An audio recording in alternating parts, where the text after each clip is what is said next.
Good afternoon. We'll call to order the March 26, 2024 policy session of the Phoenix City Council. Thank you for joining us. Mario Barajas. Thank you. We'll call to order the meeting of the Phoenix City Council, the policy session. Mario Barajas and Oscar Monroy are here to provide interpretation. Mario, would you introduce your team? Yes, Mayor, thank you. Hello, my name is Mario Barajas, and together with my colleague, Oscar Monroy, we'll be serving as today's Spanish interpreters. Now, I'm going to introduce ourselves to our Spanish-speaking audience. Hola, buenas tardes, yo soy Mario Barajas, y junto con mi colega Oscar Monroy, vamos a estar sirviéndoles como intérpretes a los de habla hispana. Les pedimos de antemano, si es que van a estar dando un comentario público, por favor, hable despacio, con claridad y evite tener distracciones de fondo.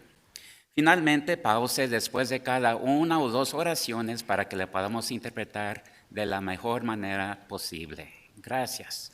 Thank you, Mayor. Thank you so much. We'll begin with council updates. We are celebrating the birthday of Councilwoman Guardado.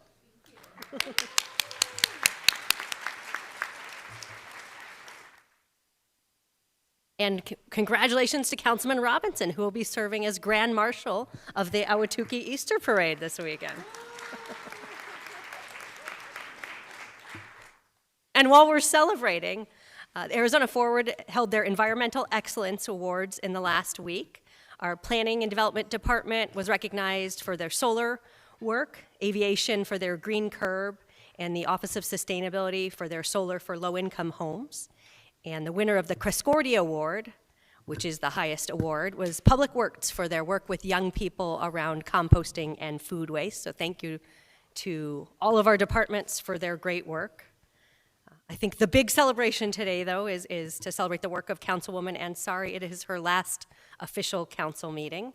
Thank you for your diligent work over the last 3 years. She has helped us become a better city and shed light on many important issues. That includes fighting gun violence, ending income discrimination for renters, developing solutions to address the homelessness crisis, supporting new strategies to mitigate extreme heat, and much more. And today we will take steps on an important worker safety ordinance ahead of summer, another effort with which she was deeply involved. She has been a strong presence in our community from Levine to downtown and has partnered with local organizations to bring together her district in fun, creative ways. Thank you for your impactful tenure and wishing you the best as you take your next step. I understand the International Rescue Committee is here and would like to recognize the Councilwoman with a token of their appreciation. So I don't know if you'd be willing to go down.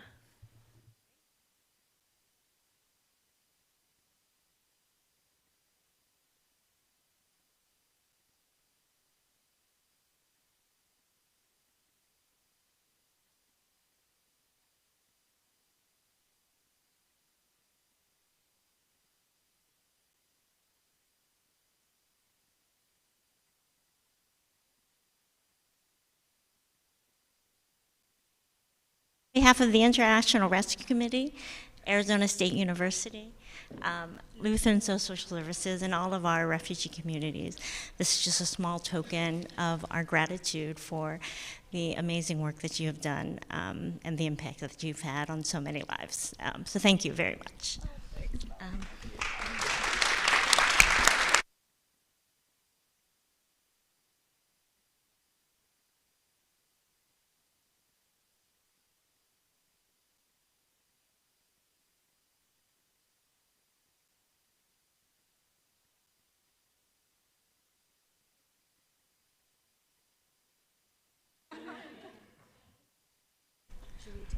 Thank you so much for all your support for the refugee community in number of LSS, Southwest, Lutheran Social Services. Thank you. You want to take a picture? Yeah. Okay. So, there's also ASU. Do you want to do ASU? That's okay. We'll speak at the end. Okay. Yes. And we'll take a picture afterwards. Great. So we're set. Thank you all so much. This is so sweet. Thank you.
Thank you so much to all of the organizations. That was very, very sweet. Thank you, Mayor. I'm much more anxious right now than I thought I would be.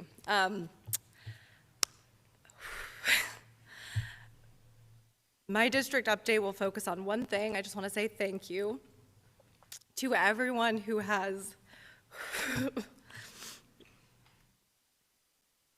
engaged with and assisted my District 7 team in helping build a better Phoenix during my time in office. I'm extremely proud of how we ran our office, and more importantly, the people-first policies that we championed and delivered.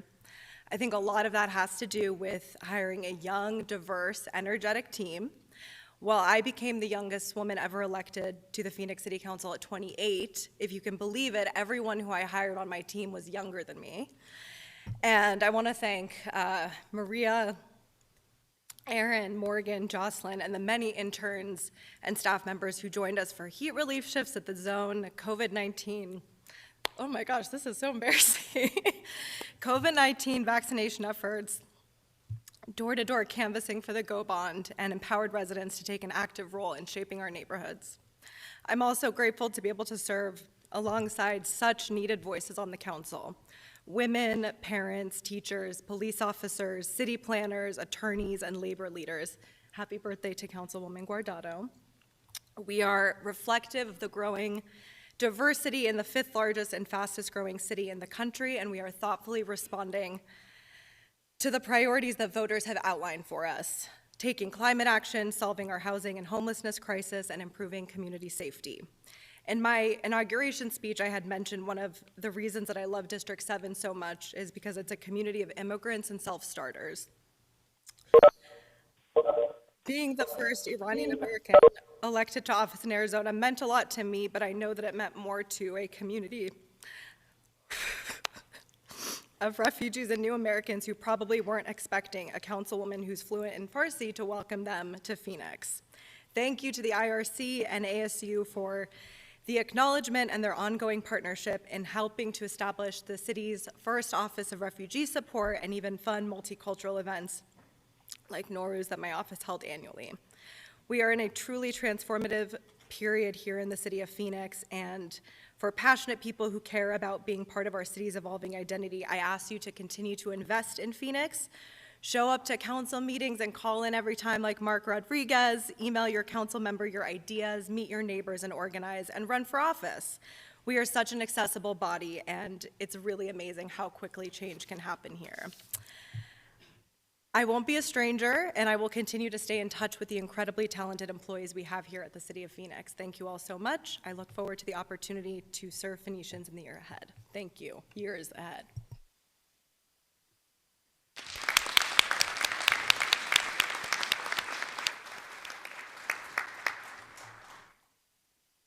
Thank you, Councilwoman. Additional council updates or comments. Councilwoman Guardado. Thank you, Mayor. So I also want to start by wishing Councilwoman Ansari the best of luck on your next adventure. I'm sure you will be incredibly successful in whatever it is that you are doing next. We've done a lot. I think when you came onto the council, we were in the middle and trying to figure out a pandemic that none of us asked for, and we worked on so many things together, you know, making sure that a lot of the money went to our communities, putting money into homelessness, trying to pass a prevailing wage, and then being very successful at it. I know that it was not easy. I know that it was a huge learning curve for all of us, and I think, you know, in particular, you and I learned a lot together, because even though I had already been on the council for a year, I think we all came in trying to figure out how was it that we were going to put money into our communities, into our working class folks that we have and that we both represent. We both neighbor our districts, and we did a lot of work together. We were able to pass a lot of policies, start a lot of new offices for the city of Phoenix, and one of those items we're voting on today that we've worked on for such a long time. So yes, you will be missed. There is a lot more work to be done here in the city of Phoenix, but wherever it is that you go, I'm sure we'll be in touch and we'll continue to work together. Thank you for your service.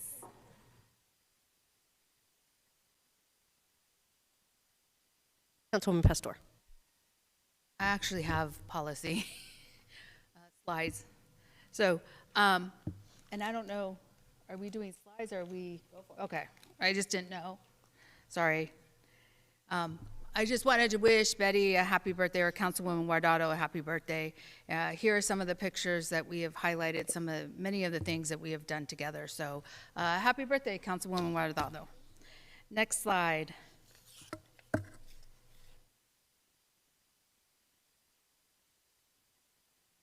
One over, right there.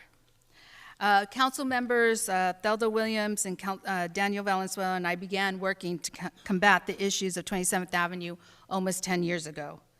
The newly unveiled real-time operations center at Cactus Park Precincts will serve as a hub for the state-of-the-art technology, including gunshot detectors and license plate readers that will be used to assist the Phoenix Police Department in their efforts. As you can see, it was Councilwoman Guardado and Councilwoman O'Brien and I that joined together to finish off the project, but it's not finished. It'll still continue, but to make sure that it is happening. So thank you to my colleagues. Michael Carbajal grew up in Garfield during some of the roughest decades in Phoenix. He then went on to have an incredible Hall of Fame boxing career, winning 5 world championships and representing us in the 1988 Seoul Olympics. I am so proud to honor him and his dedication to Phoenix by having Fillmore from 9th Street through 10th Street ceremoniously named after him. This could not have been done without Councilwoman Hodge Washington. Next slide. Good oral health is essential to wellness. The Phoenix College Dental Clinic provides dental hygiene therapy to community members for only $35.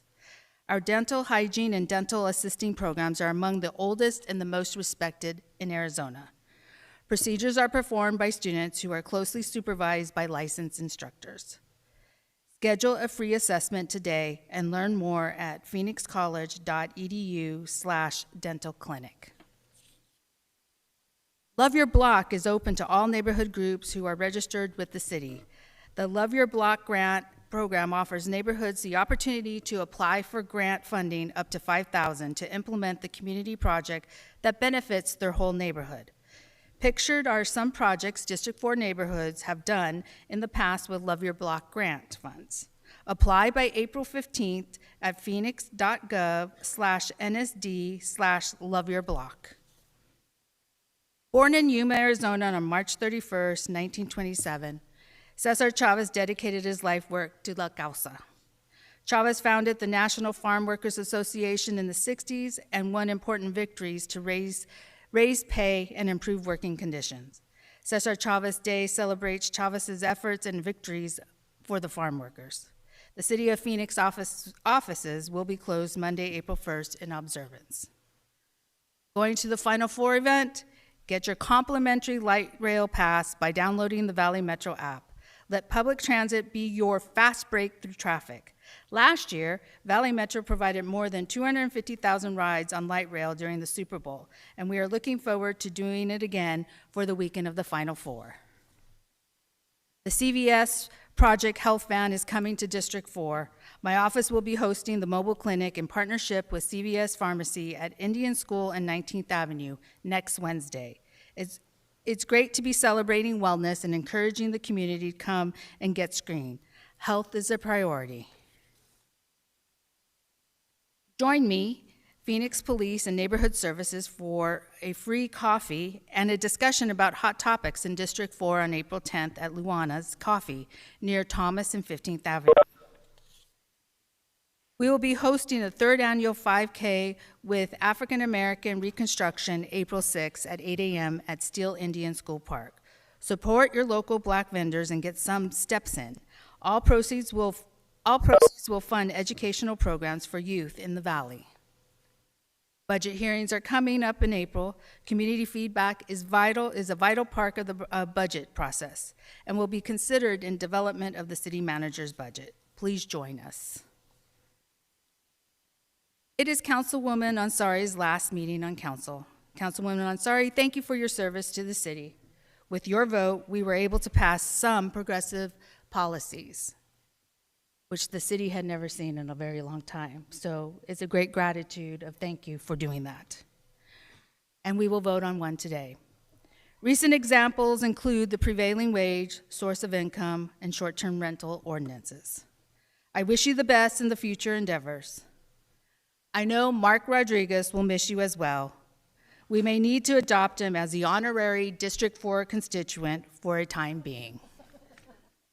All right, Mark, District 4. If you need to contact my office, please contact me. Thank you very much. Thank you, Councilwoman. Councilwoman O'Brien. Thank you, Mayor. As Councilwoman Pastor talked about it, we're very excited that the Real-Time Operations Center is officially open at the Cactus Park Precinct. The Operations Center uses cutting-edge technology to keep our streets and neighborhoods safe. Expanded along the 27th Avenue corridor and beyond Metro Center, the officers at Cactus Park Precinct will have access to point-and-zoom cameras, license plate readers, and gunshot detectors. Already, this technology is proving to be incredibly helpful in solving crimes that may have otherwise gone unsolved. One instance in particular was a shooting that took place in my district. While they were able to locate the victim at the scene due to the gunshot detectors, the suspect had already fled. Our specialists at Cactus Park were able to access the technology, identify the suspect at the time the shooting took place, and they were able to follow the suspect to give information to our officers so that they could find them. This technology is going to save lives and protect our communities and officers. I've always been a strong supporter of ensuring our officers have the most up-to-date technology, which is why I fought to get them drones and why I'm excited to stand with my colleagues in improving the Real-Time Operations Center. Speaking of technology, I had a meeting on Monday with ASU to learn more about artificial intelligence and how ASU is using it to increase their productivity, and inquired how Phoenix can also use this emerging technology to increase our ability to serve our residents. And I believe the mayor participated in an event related to Smart Cities Summit and excited to support for taking Phoenix into not just the next century, but in some spots, the current century. I'm hopeful that we as a council will continue to learn more about how we can increase our productivity using this technology, and that we take forward steps in integrating this technology. Last week was crazy busy. We had Saturday morning, Village Meadows neighborhood had its first ever Flea Fest in their neighborhood, including petting zoo, food trucks, and a flea market filled with local residents. We also had a hopping explorers at both Buff Community Center and Paseo Highland Parks that was event filled with families and kids participating in coloring contests, egg hunts, and pictures with the Easter Bunny. At the Deer Valley Park, we had the Black Mountain Community Alliance for their excellent adventure.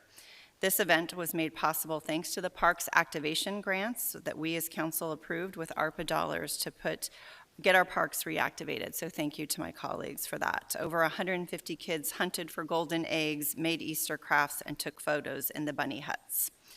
Later that afternoon, I was fortunate to get to take off my councilwoman hat and put on my Mimi hat to celebrate my granddaughter Riley's first birthday. So I cannot believe it's been a year since I had to step away from the dais and head to the hospital to be there when she was born. Sunday, I got to join the mayor, Councilwoman Hodge Washington, Councilwoman Ansari, and close to 2,000 folks at the largest plated event in Arizona, Fresh Bunch, supporting 1 in 10's mission to supplying a safe environment for all LGBT youth. To top it off, last night we were able to celebrate or have our community meeting at Barrio Brewing Company at Deer Valley Airport, where Budget Director Amber Williamson joined us to talk about the upcoming budget, our future deficits that we will face as an entire city, thanks to some poor decision-making at the state legislature over the last couple of years. And finally, I would like to thank Councilwoman Ansari for her service not only to her district, but to the entire city of Phoenix. Best of luck in your future endeavors. We'll go to Councilwoman Hunt Washington and then back to Councilwoman Guardado. Thank you so much, Mayor. D8 has also been pretty busy last couple of weeks. We started off, well, I'll start with Saturday. We had the opportunity to open a new park in Levine. Harvest Park was well received, a neighborhood park that the community so desperately wanted and was there to support. We also participated in the Levine Youth Talent Showcase, the first annual, where we saw the many talents of our young individuals, from dancing, singing, to ventriloquists, and so much more. As Councilwoman Pastor mentioned, last week we celebrated renaming of a street in honor of a local legend, Michael Carbajal. And tomorrow we will celebrate the renaming of another street in honor of another local hero, Vernell Myers Coleman. Yesterday I had the opportunity to fellowship and speak with the ladies at the Latino Leadership Conversation, where they stressed the importance of education in our minority communities, for people of color. And I continue to look for more opportunities of how we can serve all members of our community. I too wanted to say good luck and best wishes to Councilman Ansari. I've enjoyed working with you on our quarterly Levine meetings, as well as our Go-Bon outreach. You're leaving big shoes for your successor to fill, and good luck on your next steps.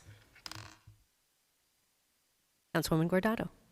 Thank you, Mayor. Just a couple of reminders. Just want to remind everyone that this Saturday, March 30th, at Homestead Park, 2602 West Glendale Avenue, we will be hosting its inaugural Easter Jubilee. This is a free, family-friendly event that will include an Easter hunt for youth ages 6 to 12, inflatables, music, games.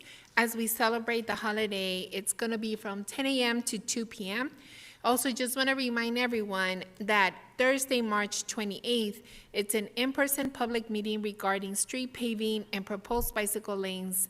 It's scheduled at 6 p.m. at Ocotillo Elementary School Library, 3225 West Ocotillo Road, to discuss the project and proposed changes.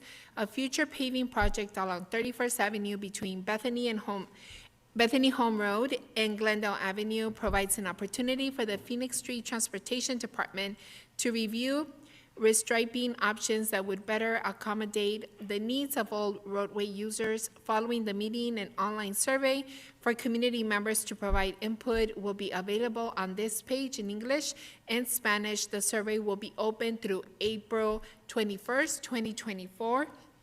Also reminding everyone, Sunday, April 7th is the next Maryville Mercado. I'm hoping that everyone can join us. We will be on 55th Avenue between Clarendon and Glen Rosa, right next to John F. Long. It's a great event. Come and support all of our local vendors that are trying to get their businesses up and running. Big shout out to Local First for all of their hard work in helping us put this together. And lastly, Saturday, April 13th, the District 5 team is excited for you to join the annual Maryville Jobs and Resource Fair on Saturday, April 13th at the Maryville Community Center, 4420 North 51st Avenue, from 10 a.m. to 2 p.m. In partnership with the Parks and Recs Department, we invite the local school districts, labor partners, city departments, and community partners to offer information and resources to our residents. In addition, we provide a family fun atmosphere with fun activities for kids and music. There will also be free health screenings and food for sale from food trucks. Last year, the event was a huge success. People were able to get some city jobs right there on the spot. So we're hoping to be able to create another opportunity for our residents to come in and start a new career. Thank you, Mayor. Thank you. Any additional updates? All right. We will next go into a formal meeting to address item number 1. Will the city clerk please call the roll? Councilwoman Ansari. Here. Councilwoman Guardado. Here. Councilwoman Hawk Washington. Here. Councilwoman O'Brien. Here. Councilwoman Pastor. Here. Councilman Robinson. Here. Councilman Waring. Here. And can I say one thing? I'm sorry, we're having technical problems getting me on the phone. I just want to say it's been a pleasure serving with Yasmin. We don't always agree, but I really appreciate your insights. I've learned a lot from you. And I'm sorry I was delayed in saying this. We were trying to get me on the phone, but I really appreciate your work for the city and wish you all good luck. Take care. Thank you. Vice Mayor Stark. Mayor Gallego. Here. Will the city clerk please read the 24-hour paragraph and the title? The title of the following ordinance number on the agenda was available to the public at least 24 hours prior to this council meeting and therefore may be read by title or agenda item only. Ordinance number G7241. Item number 1 is for ordinance G7241, an ordinance amending Chapter 18 of the Phoenix City Code to revise Article 1, Section 18-2A6, and add Article 11 to address contractor requirements for the mitigation of heat-related illnesses and injuries in the workplace. Thank you. So we will hear item number 1, which is proposed amendments for mitigation of heat-related illnesses and injuries in the workplace. Councilwoman Ansari has been a great leader on these issues, and I would ask her to introduce the presentation before we turn it over to our staff. Thank you, Mayor. Very briefly, I just want to thank all of the workers, council members, and labor leaders who have been advocating for stronger worker protections for years. Extreme heat is Phoenix's natural disaster. We've talked about this before, but Phoenix is on the front lines of climate change, and we will see that in the form of extreme heat, and we have been seeing it. I think everyone here knows last summer we were breaking all sorts of records for the wrong reasons. I'm sure everyone in this room got texts from friends and family across the country asking if Phoenix is going to be a livable place to live in the years ahead. And I think that summer, and especially all of the workers who brought to our attention the impacts that they were seeing at the workplace, is what has been driving renewed urgency to this conversation. I specifically want to shout out SEIU, who came to us with Linda, who's here in the audience, who faced severe heat illness on the job, and also the iron workers and other building trades who came forward about issues around construction sites and not having access to water or adequate breaks, et cetera. So thank you for bringing this forward. I'm also very, very grateful to staff. We wanted to immediately figure out what we can do as a first step to start building stronger protections here at the city. Really, thank you to Lori for working with my office on this, and for Dave and all of the stakeholder meetings we've done with labor unions and contractors and the rest. And again, I'm looking forward to hearing the presentation. Thank you for taking that input on, and hopefully this will be the first, it's not the first, but the beginning of stronger policies to make sure that Phoenix is prepared to respond to extreme heat that is baked in already to our future, and we need to be able to adapt and to build resilience. So thank you for your work on this. I really, really appreciate it, and I'm proud to be able to hear this on my last policy meeting. Thank you. We'll turn it over to our Assistant City Manager, Lori Bays, to introduce the item, and our Director of Heat Response and Mitigation. Thank you, Mayor, members of the council. We're here today to propose amendments to Phoenix City Code Chapter 18 regarding the mitigation of heat-related illness and injuries in the workplace. With me today is Dr. David Handula, Director of the city's Office of Heat Response and Mitigation, and I'd like to thank him for his role in this.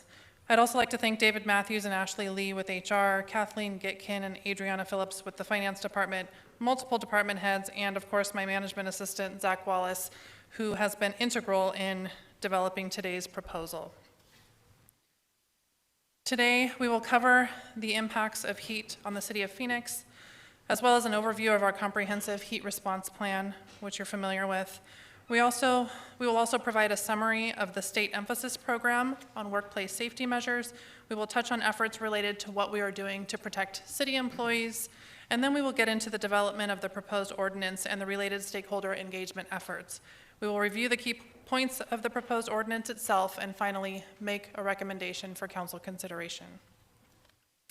So to start us off, I'll turn it over to Dr. Handula. Thank you, Lori, and good afternoon, Mayor and council members. 1 month ago, we had a good discussion with you about the city's overall heat response plan. That's our comprehensive approach to enhance public health and community resilience by alleviating adverse effects of heat.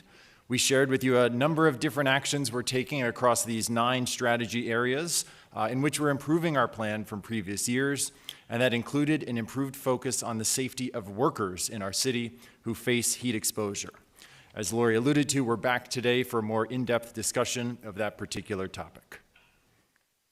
At our last presentation, we showed you these numbers, the very troubling rise in heat-associated deaths in our region. And while these cases are significant and tragic on their own, for every one of these cases, we know that there are dozens more of heat-related medical incidents that require professional care, and many more cases of health challenges people experience in their daily lives that don't show up in administrative records. For these reasons and many more, I think it makes good public health sense for us to have a heat response plan. But it also makes good business sense for us to have and implement a heat response plan. Why might that be?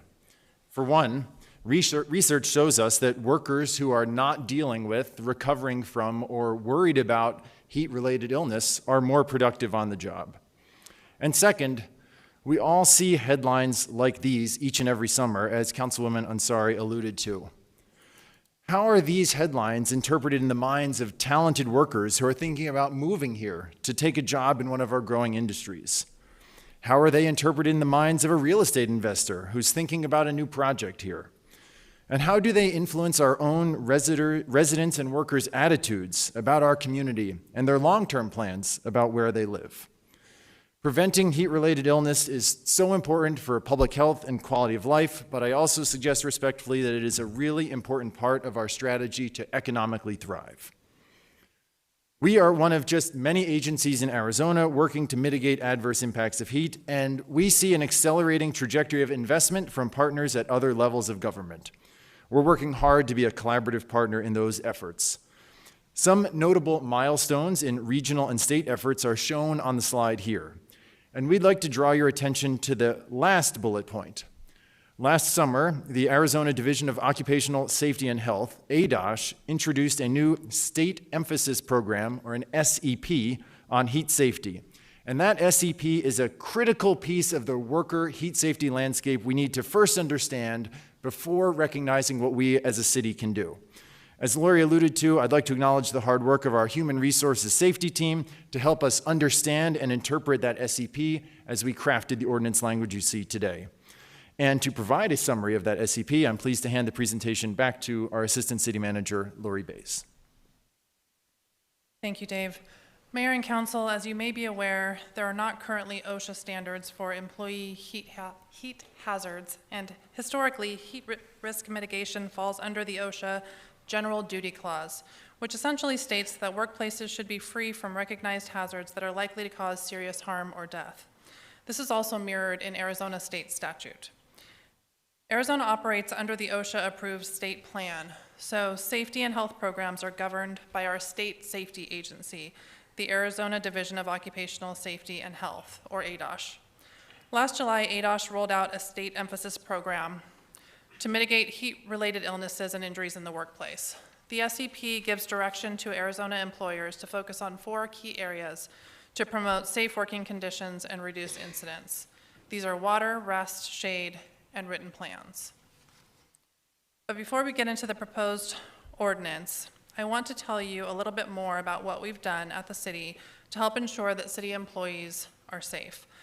When the state emphasis program was released last year, the city put in place written heat safety plans for applicable departments that address the elements of the SEP and the same plan requirements included in the proposed ordinance today. We have also created a new administrative regulation or internal policy which ensures compliance with these elements. This demonstrates that we are walking the walk and not requiring things of others that we are not willing to do ourselves. Now on to the reason that we are here before you today, the development of a proposed ordinance regarding the mitigation of heat-related illnesses and injuries in the workplace. Due to the potentially dangerous heat conditions described by Dr. Hondula at the beginning of the presentation and the development of the SEP, interest arose regarding building requirements into the city code to essentially embed the heat, illness, and injury prevention measures into city contracts, including licenses and leases, as well as subcontracts, sublicenses, and subleases. In order to ensure we were developing a proposed ordinance that would successfully address needs from all perspectives, we held a series of stakeholder engagement meetings in February and earlier in March. These meetings included workers, labor organizations, contractors, and relevant associations.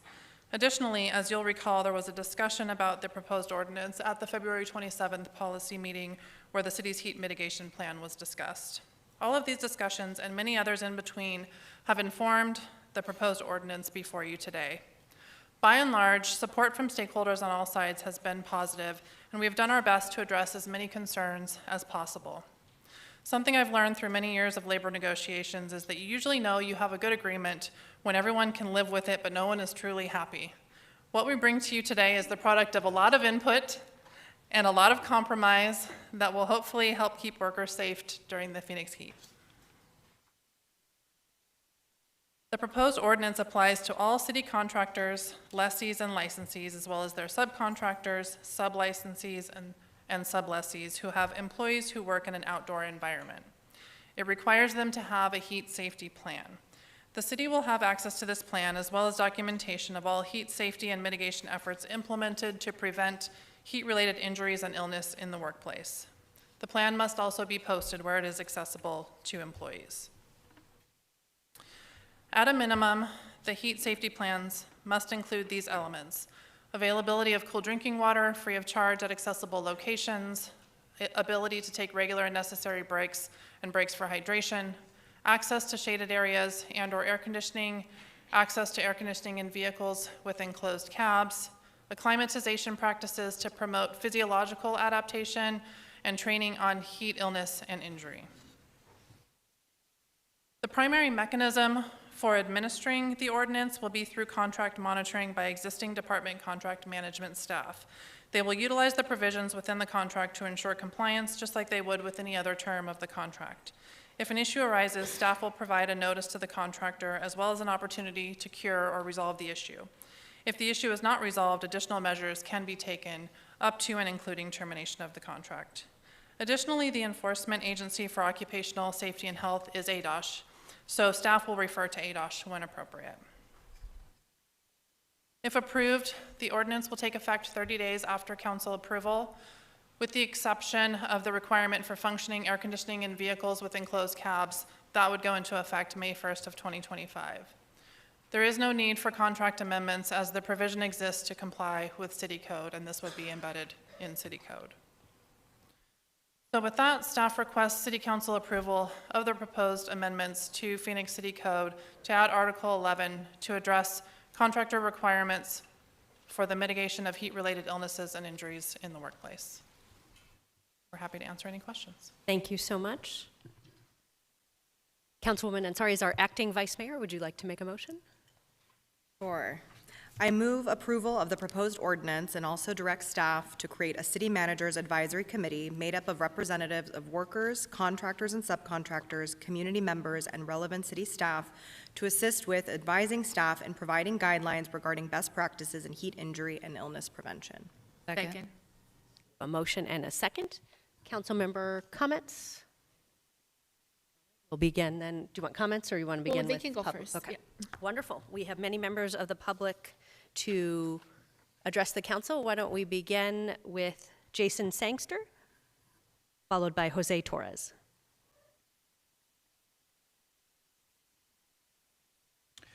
Good afternoon, Mayor and Council. My name is Jason Sangster. I'm the business manager for Ironworkers Local 75. During my 21-year career as an ironworker, I have worked on plenty of job sites in Phoenix, in which workers were asked to complete projects in 110-plus weather, with no access to clean, cool water, shade, or place to rest. The lack of water on job site have become so prevalent that we are regularly supplying water to workers from other companies to ensure their safety. Last week, I was informed about a 26-year-old man that fell unconscious on the job in North Phoenix when it was only 78 degrees outside because he was dehydrated. In addition to the access to water year-round and education aspect on how to prevent and identify heat illness that is included in this ordinance is going to help prevent injury and save lives.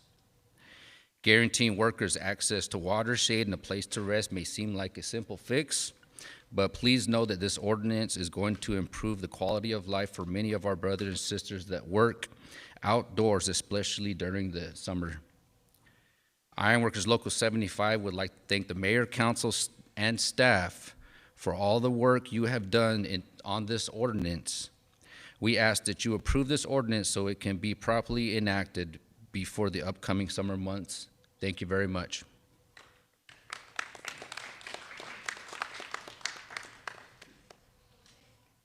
Jose next, Proxima, and then Filiberto Cordova. Buenas tardes, mi nombre es José Torres y trabajo como conductor de camiones para LSG Skychef, prestando mis servicios en el aeropuerto de Sky Harbor. Good afternoon. My name is Jose Torres, and I work as a driver, truck driver for Sketcher. Skychef. Skyshare, thank you. And I work providing services at the airport. LG Skychef emplea a 300 trabajadores. En Phoenix proveemos alimentos para los vuelos, las aerolíneas, preparamos, cocinamos, empacamos, transportamos alimentos hasta la pista de los aviones. And we also, the Skyshare? Sky Chefs. Skychef. Sky Chefs, let me write that down. At Sky Chefs, we provide services at the airport. We use about 300 workers at Phoenix, and we provide meals to the different flights. The airlines, we prepare and we cook, we pack, and we transport these meals all the way up to the runway, to the airplane runways. He trabajado para Skychef durante 30 años. Estoy aquí porque durante muchos años hemos luchado para ganar el derecho de tener aire.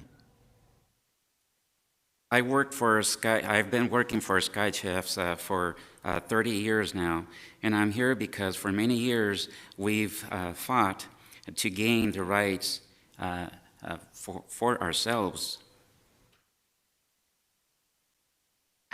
I'm sorry, Mario. I think he also said that he was fighting to have AC units inside the trucks.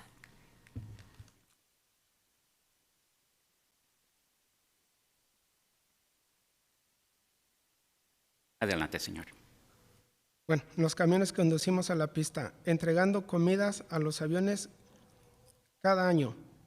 Temo en el verano porque solo podía pensar en estar sentado en un camión sin aire acondicionado.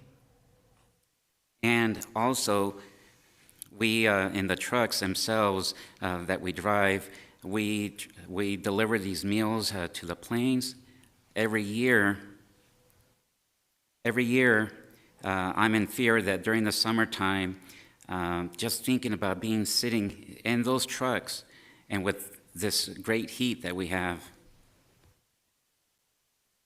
Con temperaturas superiores a los 100 grados y lo insoportable que sería. And with temperatures exceeding 100 degrees and just the temperatures being just unbearable. Pero hoy tengo la esperanza de que al fin ganemos esta lucha. Casi una década para tener aire acondicionado en nuestros camiones. But today, we have the hope that finally we can win this fight for almost a decade already of having these air conditioners in our trucks. Merecemos estar protegidos de condiciones de trabajo peligrosas. Estoy agradecido de que se esté escuchando y de que podamos trabajar con dignidad. And we deserve being protected by these conditions of workplace dangers. And I'm very grateful that we're being listened to and that we can work with dignity. Gracias a la concejal Lanseri por su trabajo para garantizar que los trabajadores estén protegidos en Phoenix. And I thank Councilwoman Ansari for her work guaranteeing that the workers be protected in Phoenix. También me gustaría agradecer a las concejales Guardado y Pastor por apoyar a los trabajadores y al alcalde y al resto del consejo por escuchar nuestra historia. Pedimos un voto sí. And I'd also like to appreciate Councilwomen Guardado and Pastores for their support to the workers, and the mayor and the rest of the council for listening to our story. Thank you. Gracias.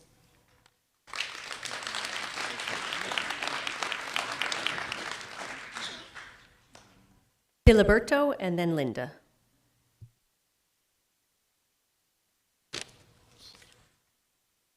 Muy buenas tardes. Good Mi nombre afternoon. es Filiberto e igualmente que mi compañero que me antecedió, trabajo como conductor de camiones para LSG Sky Chefs, prestando los servicios para el aeropuerto en Sky Harbor. Good afternoon. My name is Filiberto, and like my previous colleague here that spoke before me, I'm also a driver, a truck driver. And for that reason, I do provide services at the airport for LSE Sky Chefs. Como dijo mi compañero, ahí se emplean cientos de trabajadores. Proveemos los alimentos para los vuelos de las aerolíneas, preparamos, cocinamos, empacamos y transportamos alimentos hasta la pista de los aviones. Like my colleague said, right there, we provide services to our customers. We provide meals for the flights, the airline flights. We prepare, we cook, we pack, and we transport these meals all the way to the airport runway. Yo he trabajado para Sky Chef por alrededor de 11 años. Estoy aquí porque los conductores de camiones para el catering del aeropuerto pasamos nuestros días de verano entregando la comida a los aviones, a veces bajo un calor extremo. And I've been working for Sky Chef for around 11 years, and I'm here because these truck drivers that are catering at the airport, we spend our days during the summer out there, and we're delivering these meals to these planes, and many times under extreme heat. En el 2019, NBC News informó sobre las denuncias de los trabajadores de que la mayoría de los camiones de Sky Chefs en el aeropuerto Sky Harbor no tenían aire acondicionado funcional. Incluso Filiberto, durante ¿puede este parar extremo tantito calor. para que le traduzcan? ¿Sí lo puede dejar que traduzca, por favor? In 2019, NBC News, they made a report about us complaining about the workers, that the majority of the truck drivers for SBC, Sky Chef, at the Sky Harbor Airport did not have air conditioning functioning properly. Durante 54 días consecutivos el verano pasado, Phoenix registró temperaturas de 110 grados o más. During 54 days, consecutive days during last summer, Phoenix registered temperatures that were above 100 degrees or more, 110 degrees or more. Esto atrajo la atención nacional sobre el impacto en los residentes y trabajadores que estaban expuestos al sol en esas condiciones de calor. This attracted national attention and the impact on the residents and the workers that were exposed to the sun and to these conditions from the heat. Los trabajadores de Sky Chef como yo, seguido nos vemos obligados a trabajar bajo estas condiciones extremas. The employees like me with Sky Chefs, we feel obligated working under these conditions, extreme conditions. En lo personal, yo sufro de un padecimiento en mis pies, que cuando se presentan estas temperaturas extremas, yo me pongo a pensar si voy a aguantar la jornada de trabajo. Me personally, I'm suffering with an ailment in my feet. When these extreme temperatures arise, I start to think about whether I'm going to be able to finish my work shift. Ya que las altas temperaturas incrementan mi padecimiento. Since these high temperatures make my ailments even worse. Cada que va a empezar el verano, mi primer pensamiento es si mi cuerpo va a poder tolerar estas altas temperaturas. Every time summer starts, my first thought comes to me as far as whether my body is going to be able to tolerate these high temperatures. Y si me voy a ver obligado a renunciar a mi trabajo. And if I'm going to face a situation where I have to quit my job. Gracias. Okay.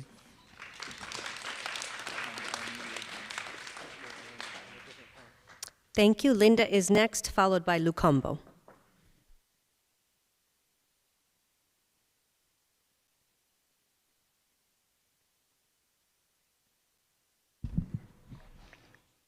Hello, everyone. I'm Linda Ressler, a cabin cleaner working for an airline service provider at Phoenix Sky Harbor Airport. We do more than just clean. We do security searches on passenger seats. Our team cleans the aircraft that remains overnight. We are taken from plane to plane in unair-conditioned vans. We then clean the cabins with no air conditioner, where the temperatures have reached triple digits. When you're on the tarmac, there are no cooling break rooms with cold running water, drinking water. While cleaning the cabins, I have had to scavenge for unopened bottles of water left behind by passengers just to stay hydrated. Despite my best efforts, last summer I experienced severe heat exhaustion and ended up in the hospital. It's a good first step to require that employers who contract with the city put measures in place to protect workers from heat illness. And it is important that the city brings workers to the table to have a voice, but the airlines whose cabins we clean also need to step up and protect workers like us from being injured by the heat.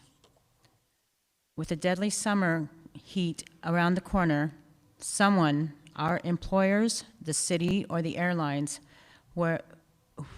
whoever controls our workplace environment needs to do the simple and humane thing and ensure all workers are safe from the heat. I'm proud to be united with people across this city who are fighting for our lives. Rest assured, you will keep hearing from us until we are all protected. Thank you.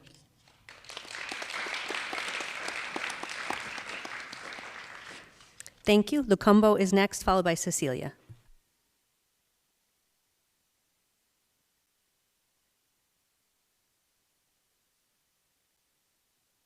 Lucumbo Zola?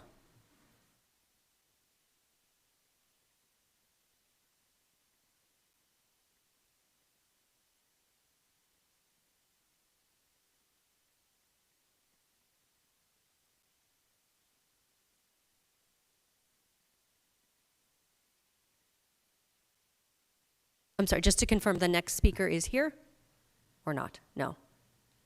Okay. Then we will go to Cecilia, followed by Jordan.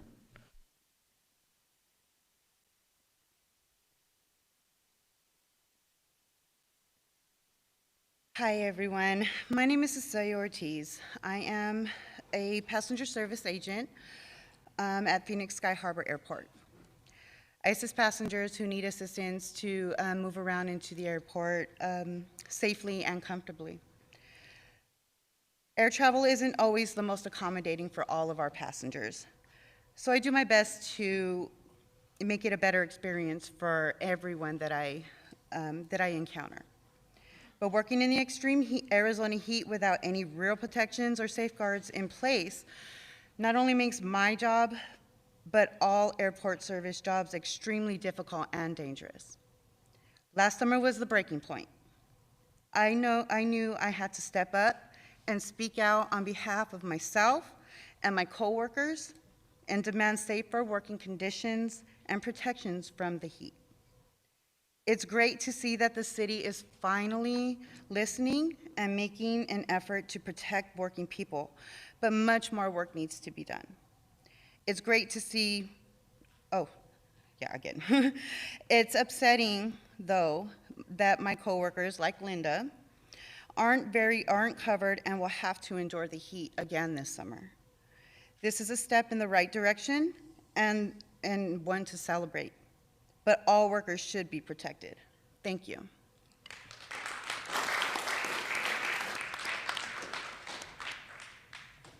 Thank you. Jordan is next, followed by Caitlin.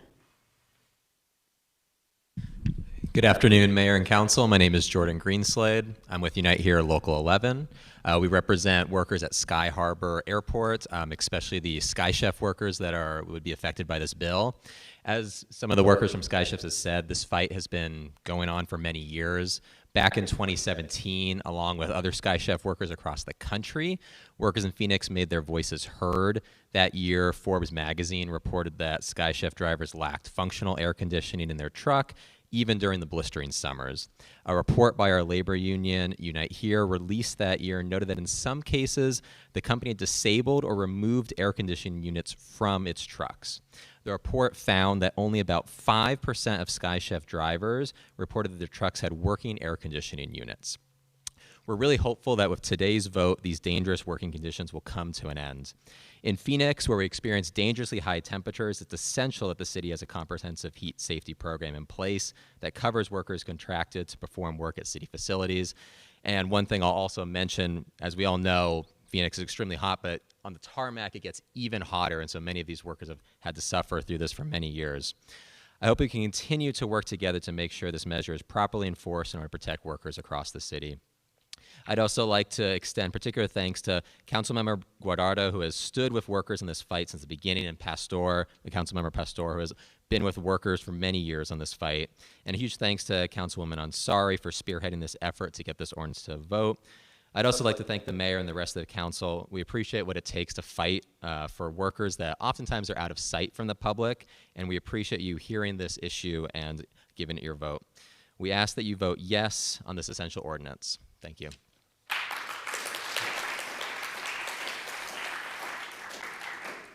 Thank you. Caitlin is next, followed by Mark Rodriguez.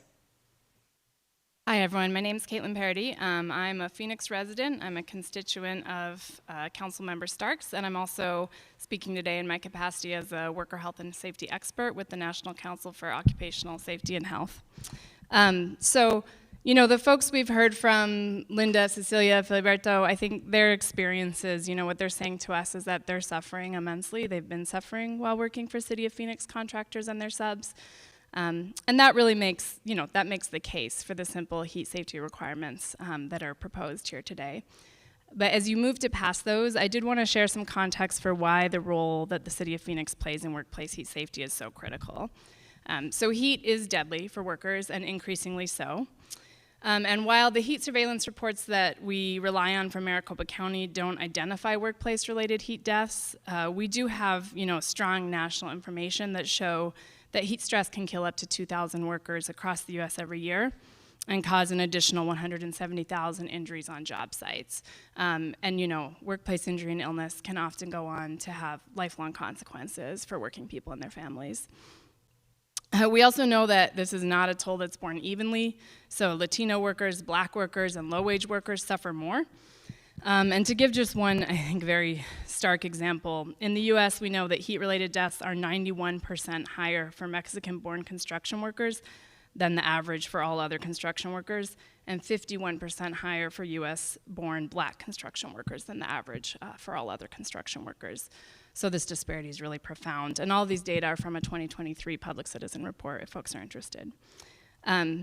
It doesn't have to be this way, because really simple interventions work. And we know this from our work to protect workers from heat across the country.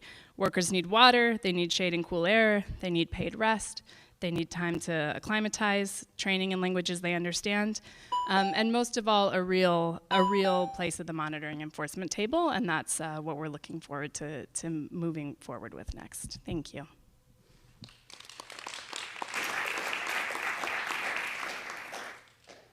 Mark is next, followed by Alana. Hello, Mayor Kate Gallego and members of the Phoenix City Council. It's good to hear from you again. This is the second time that I come to this chambers. It's because I'm just going to miss Yasmin Ansari because she's going to leave us for the City Council, because I'm going to miss her so much as the City Council member. And I wanted to shout out to you and thanks for all your work. And I met you back in 2021, even though I was you and Mayor Kate Gallego with your voting and all that stuff, because I remember seeing Mayor Gallego then, because I love Phoenix Mayor Kate Gallego, because even though I'm just saying because the heats and all that stuff, because I always go outside and go in everywhere and go all the way to the stores, restaurants, and any other places that I go to, because I'm just saying, because I'm just an autistic man, because I'm just autistic, everybody, because it's a disability, because I got a disability, even though I wanted to say thank you, Yasmin Ansari and Laura Pastor, and thank you for everything, and Betty Wangado, happy birthday to you,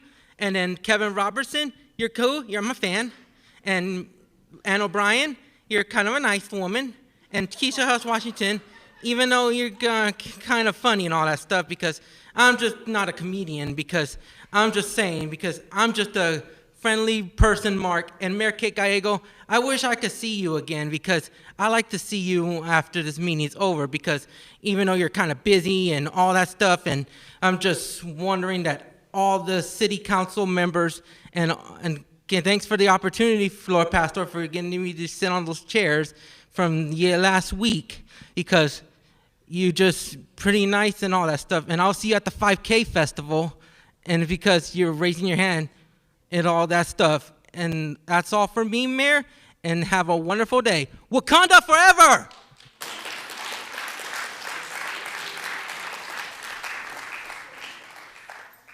Thank you, Mark, for your support for the heat ordinance. We'll next go to Alana and then Sebastian.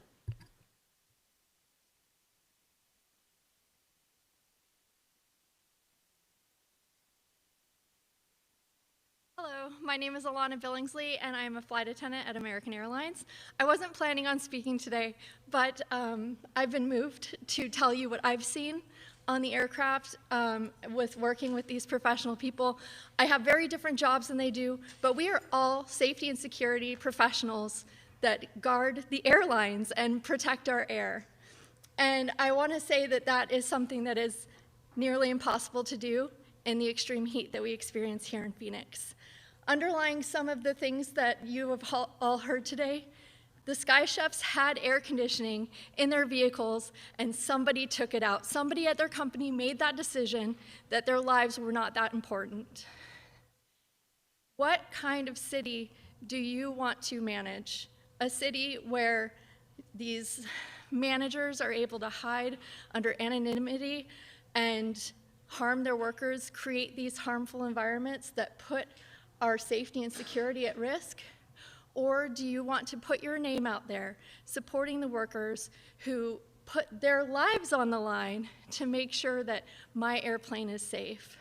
They pack the food, they go through strict security measures to make sure that what they bring on the plane is safe for me and my passengers. They line up on jet bridges that are over 115 degrees in full polyester uniforms with ties and everything, standing out there waiting for us so that they can help disabled passengers. And hopefully they don't get sick from the heat because their wages are so low they cannot afford the hospital bill if they are taken to the hospital. I think it's absolutely disgusting how they've been treated, and I just had to speak up. And I appreciate you all listening. I'm here with a friend of mine that's also a flight attendant with Alaska Airlines, and we are here in support of our colleagues that help keep us safe. Thank you all for listening.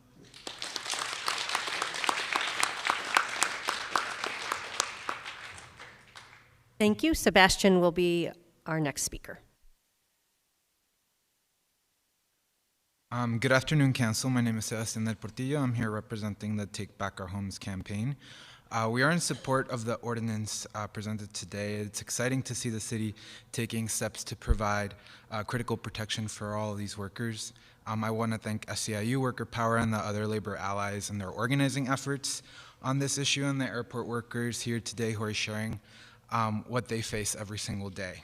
So as mentioned by Caitlin, it is honestly shocking and appalling that Latinx workers are 3 times more likely to die from heat stress than other workers, and that 51%, the heat rate, or the death rate is 51% higher for Black construction workers than the average. That's shocking. We know that many of the workers who face hazardous conditions in this heat have little recourse. Not showing up to work can be the difference between being able to pay their rising rents or literally be evicted in the city. We also know that the same worker who handles heat all day on the job could go home to a broken AC or deal with heat on other fronts with little legal recourse and practically no enforcement of the existing laws that we have. Many of our workers face exploitation from the labor they provide and the rents that are being demanded from them every single month. Heat is a factor for workers here in Phoenix that has to be eased anywhere we can, and why this measure is so important. But all too often our labor and tenant protections face real shortcomings in the enforcement piece. So what this ordinance could do is a great first step, but I have to urge the council to ensure workers have a real seat at the table in the proposed advisory committee that I heard about. For this work to actually improve the lives of workers, we need the strongest possible accountability for corporations who violate this ordinance, which we know they will, or retaliate against workers for speaking up about violations. So I ask the council to vote yes again. Thank you for the work that you've done so far, and thank you for the work that remains.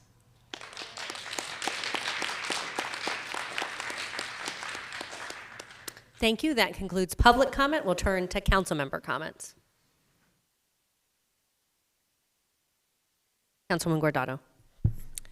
Thank you, Mayor. I just want to thank staff. Thank you so much, Lori, for all of your hard work on this and all the add-ons that we were able to bring forward, from AC units into the trucks for Sky Chef workers, and also water fountains for workers, as well. As we have heard from everyone here, just how hot it is. And if we're hot where we are at, I cannot even imagine those tarmacs being 120, 130.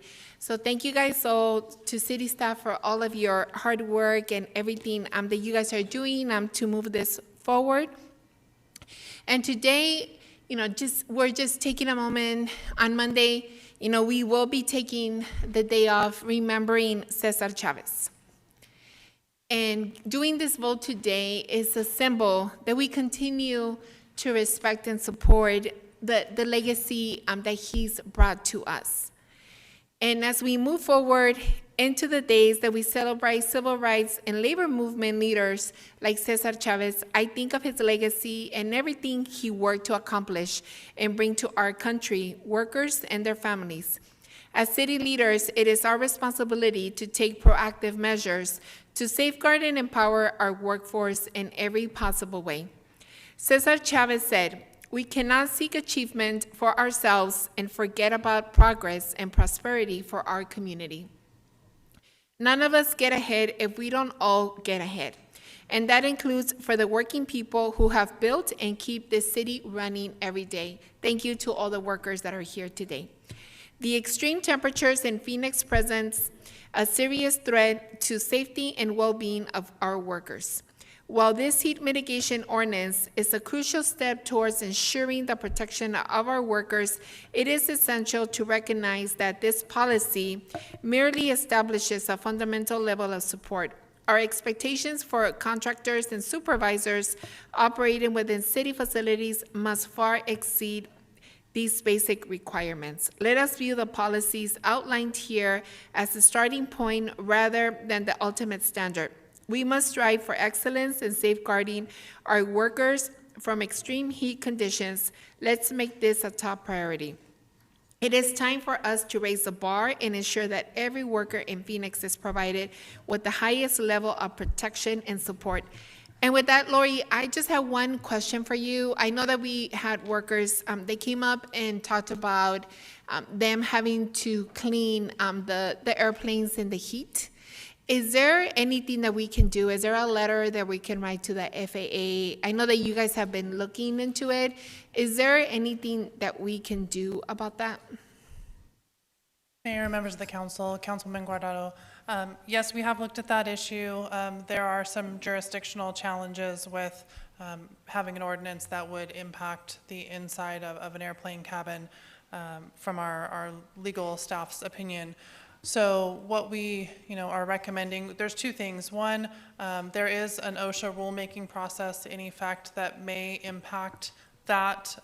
We don't know if that's the case or not yet. There's also the prospect as you mentioned, of writing a letter I would recommend writing it to the Department of Transportation. The FAA is under the umbrella of the Department of Transportation, and expressing to them why that's important to the city of Phoenix and its workers. So that's something that, we could certainly do to help them understand why they may want to do that on their own. That way, we don't have to, have those jurisdictional challenges that I mentioned. They could just address it on their end. Got it. Thank you. Thank you so much for that. And with that, I just want to thank all the labor groups that are here today. Thank you so much to all of the trade unions that are present here, to SCAU, to Worker Power, to Unite Here, UFCW, the Arizona AFL-CIO, all of the unions that are present here today. I'm sure I'm missing one or two. Thank you guys so much for being with us today and for holding us accountable. And I'm very happy to be able to support this item today. Thank you, Mayor. Thank you, Councilwoman Ansari. Thank you. I just wanted to ask a couple of questions as well. I guess my question is also related to the FAA, the first one. If you could just build off a little bit or explain a little bit more. I know the FAA authorization process is ongoing, and if it turns out that they are indeed covered by OCHA and not the FAA, would we be able to add them to an ordinance at a future time? So, Mayor, members of the council, Councilwoman Ansari, it is definitely dependent on how things play out and whether or not we can do that. We can certainly continue to evaluate as those processes move forward, and if something changes that does allow it to be within our purview, then we could bring that back to the council at a certain, at a future point. But at this point, it's too early to tell whether or not those things will change and impact our ability to do that. Okay. Well, I appreciate that. I hope that staff will continue to monitor this very, very closely. I think the story that we heard from Linda is just one example of suffering heat exhaustion because of the working conditions and planes not having AC running. She was discouraged to take breaks, worried about retaliation, faced retaliation even though she was very ill. So I just hope we'll monitor this as proactively as possible so that if there is an avenue in which we do have that authority, I would like to see us include this in an updated version of this. Mayor, Councilman, if I can add one more thing just on that subject. One thing we can do is encourage our airline partners to utilize the temporary air conditioning systems that can be utilized in the planes when they're parked at the gate. That is something that is done, but it's not done consistently every time. And there are units available at Sky Harbor that can be, used, borrowed, if you will, from the airport on the airplanes, and I can have Director Makovsky speak to that a little bit more if you'd like, but that is something that we can encourage a more regular use of those temporary systems in the meantime as we're conducting some of these other efforts. I think we should absolutely do that. That would be great. Thank you for that. During one of the major stakeholder meetings that we had with labor that I attended, Caitlin, who spoke today, talked about this, the places that have been most successful in establishing ordinances like this had worker-led processes and advisory committees. In the motion we made today, we incorporated something of that sort. Could you just talk about next steps with that city manager's advisory committee? Certainly. So typically what we've done, Mayor, members of the council, sorry, typically what we've done with those types of advisory committees is we put out a call for applicants of folks who may be interested in participating. We go through a process to select committee members. As you indicated, it would have representation, across the board, and we would then select members of that committee to work with staff to be our subject matter experts, essentially, to advise on best practices and guidelines that then could be used as staff is monitoring contracts and as we go through these efforts. So hopefully that's helpful and answers your question. Do you have a timeline on when we would send out those applications? I would say we could get those provided the ordinance passes today, I think we could get the call out within the next 30 days. Okay, thank you. There have also been a few requests that city workers themselves be included in this ordinance. Can you talk a little bit about the work we've been doing to ensure that all of our city departments have strong heat safety plans? Absolutely. Mayor, members of the council, Councilwoman Ansari, we actually started with our own city workers, and when the SEP came out, we instituted plans in each of the departments that has outdoor workers. So each of those departments has a heat safety plan. They are now in the process of reviewing those plans for the 2024 season, and they are going to continue to be augmented as we move forward. We're always learning new practices. Acclimatization is something that's new to us. We're learning, exactly how that works and implementing that in our departments. So we just had a meeting about that and discussed that a little bit this morning as well.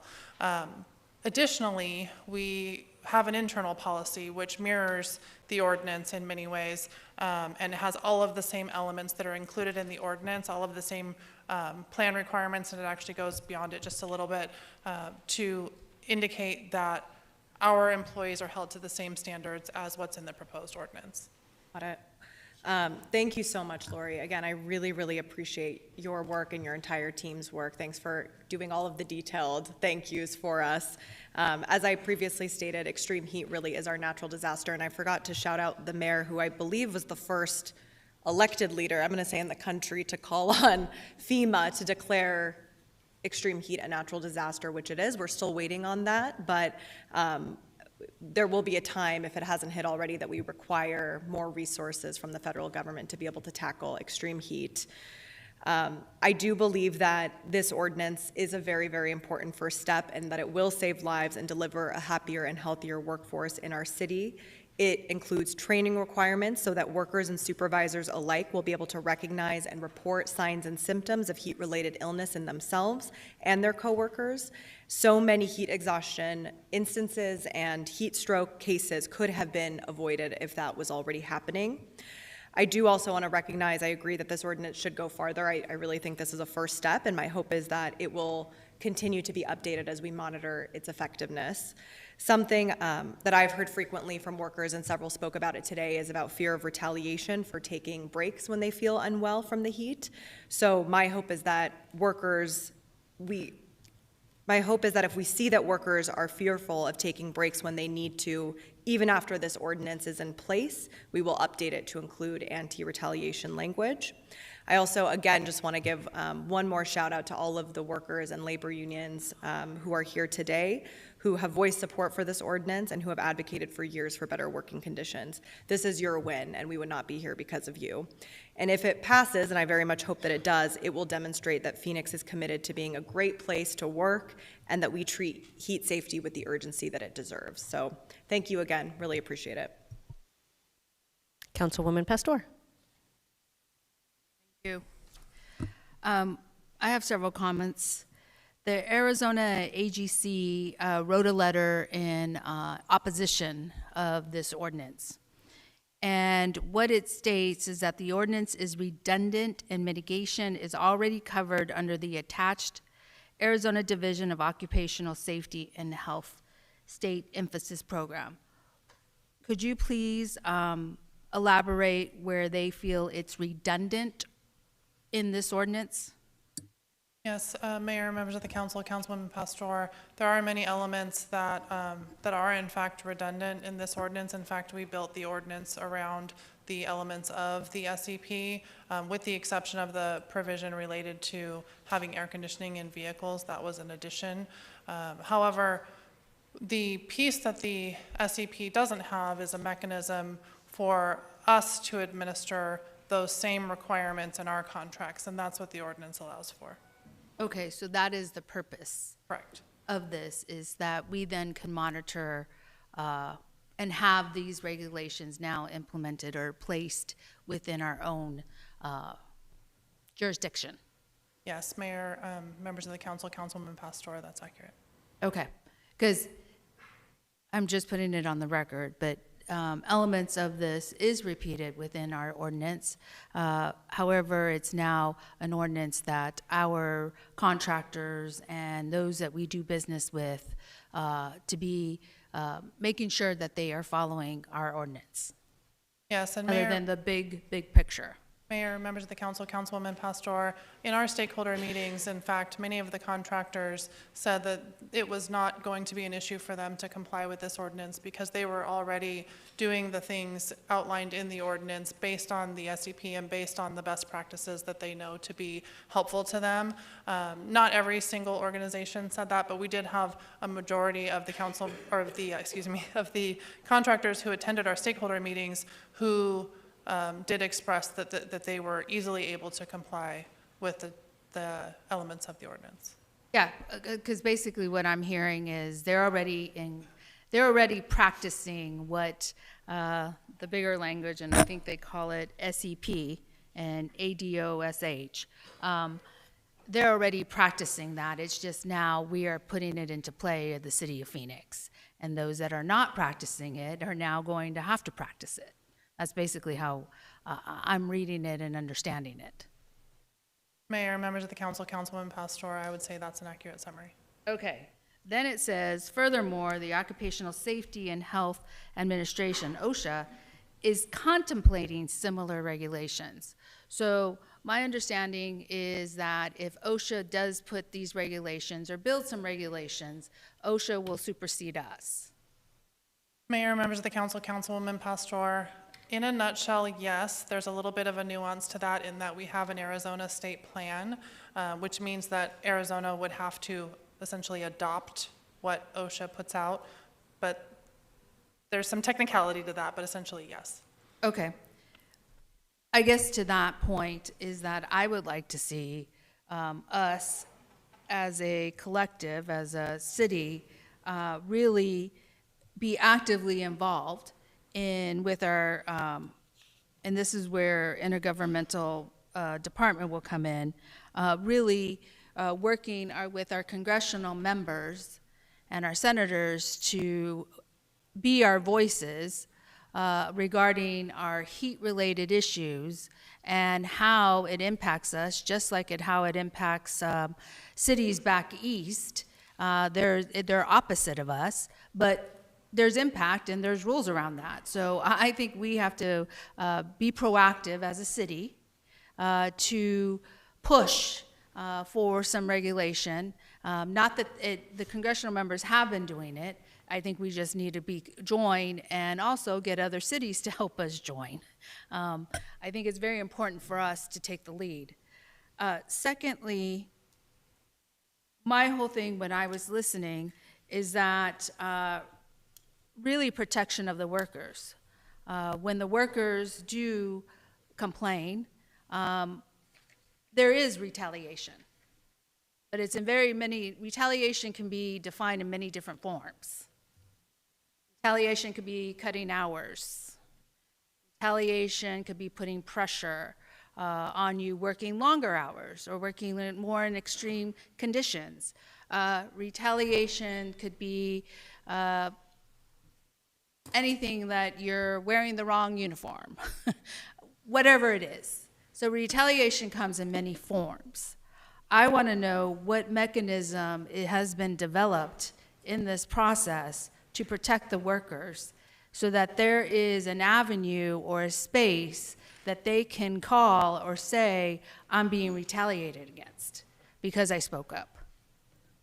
Yeah, Mayor, members of the council, Councilwoman Pastor, we do not have specific retaliation language in the ordinance itself. That's something that came up later in the process, and it was not included in the proposed ordinance. However, it is our expectation that none of our contractors would retaliate against their employees, or same goes for the subcontractors. Should they complain that the employer is not in compliance with this ordinance. So, we can also bring back to you, as Councilwoman Ansari suggested, some thoughts on how to incorporate that sort of language in the future. The other piece is we can also monitor what types of complaints about retaliation that we get over the next period of time, and if we in fact see that that is a significant concern, but we will need to report back to you on that. I guess my question would be, if I'm one of these workers and I get retaliated against, who do I call? Who takes my claim? And I think that's very important in this piece, or any pieces. It's not just this piece, and maybe it's a very larger collective conversation of any of some subcontractors that are voicing what is happening and retaliation is being done. So I would like to see a mechanism where workers or, and I know they're subcontractors, but a way that then we know what is happening with those companies that are doing the retaliation. And Mayor, members of the council, Councilwoman Pastor, I should clarify that the city mechanism for retaliation related to this particular ordinance is not included. However, there is an existing whistleblower protection provision related to ADOSH, and so if a worker did feel retaliated against, they could go to ADOSH and express that concern to them, and they have existing provisions that should support them in that. Okay, so you're saying there is a mechanism, they go to AGOSH, but it's really, we have the contract with the contractor, and then they have the subcontractors or the workers, they hire the workers, then where do they go? They go to AGOSH, but really, technically, they should be coming to the city of Phoenix. So I would like, once again, develop a mechanism or a process so that we're able to at least follow or collect data to be able to show and demonstrate how this is happening and where it is happening. Where is the gap in all of this? And I'm just trying to, I just feel like this is happening across many city contracts, that they're third parties, I consider them third parties or subcontractors, and they don't have an avenue to say, this is what's happening. You've hired these companies, or you have a contract with these companies, and we are coming and saying, this is what's happening, and then retaliation happens, and there's no mechanism for them. So I think that's where I'm going. And I would like to see that at some point. It might be at just a different meeting, and somehow it goes across the city of Phoenix. Then from there, I want to go to, how do we monitor or audit that proper behavior is happening? So Mayor, members of the council, Councilwoman Pastor, one of the things that we're going to do following this meeting, provided the ordinance is approved, is we are going to work with the finance department on developing guidelines for the contract monitors in order to assist them in ensuring, properly ensuring compliance with the ordinance. Okay. And if there's a violation, what's the punishment? I guess I probably should have used a different term, but so Mayor, consequence, I guess, cause and effect. Members of the council, Councilwoman Pastor, there are already built-in processes for contract compliance that we have at the city. That process, starts with a complaint. It starts usually, or some sort of finding or issue that comes to the attention of the contract monitor. The next step would be to conduct an inquiry, look into the situation with the contractor, and then get a response from them. If that response is not satisfactory, then it would move to a formal notice that they are out of compliance with the contract and an opportunity to cure that defect and resolve the situation. If that doesn't occur, then there are additional steps that can be taken, such as suspension of the contract if necessary. There are other sanctions built into some contracts that could be applied, all the way up to termination of the contract if it got to that point. Okay, thank you. And one point. The advisory board or this committee, who selects those members, and how will it work, and how will it be equitable across the board? So Mayor, members of the council, Councilwoman Pastor, that process, it's a city manager's advisory committee, and so it would be conducted by the city manager's office. We would have a panel of individuals who would select the membership, and then we would report back to the council on who was selected through that application process. Okay, thank you. Thank you, work. Councilwoman Hodge Washington. Mayor. Also, thank you to the staff and all the stakeholders for your work on this project. Summer of 2023 was one for the history books and not necessarily in a good way. I believe that enacting an outdoor worker health heat safety ordinance is important to safeguarding the most vulnerable employees against the increasing threats of extreme heat. Measures like ensuring the availability of cool drinking water free of charge, the ability to take needed breaks, and access to shaded areas, and proper training are the right steps. We know that those that fail to plan to fail, and in this case, failure can be the difference between life and death. I believe this ordinance is the right step toward protecting public health, promoting equity, and creating a safer, more resilient city for all residents. I do have a couple questions I wanted to ask, just because I want to make sure that, one, regarding the tarmac, as Councilwoman Betty Guerrero asked regarding inside the airplane, I wanted to clarify whether or not the tarmac, would the proposed ordinance apply to that area, or is that currently within the jurisdiction of the FAA? So, Mayor, members of the council, Councilman Hodge Washington, the ground workers, I believe is how they're referred to,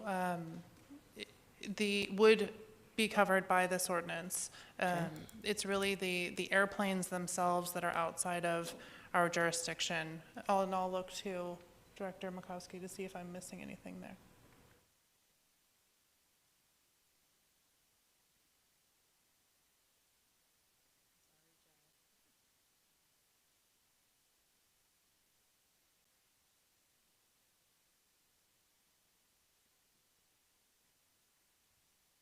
Good afternoon, Mayor, Council, Councilmember Hodge Washington. The answer is yes, the tarmac would be in scope for this ordinance.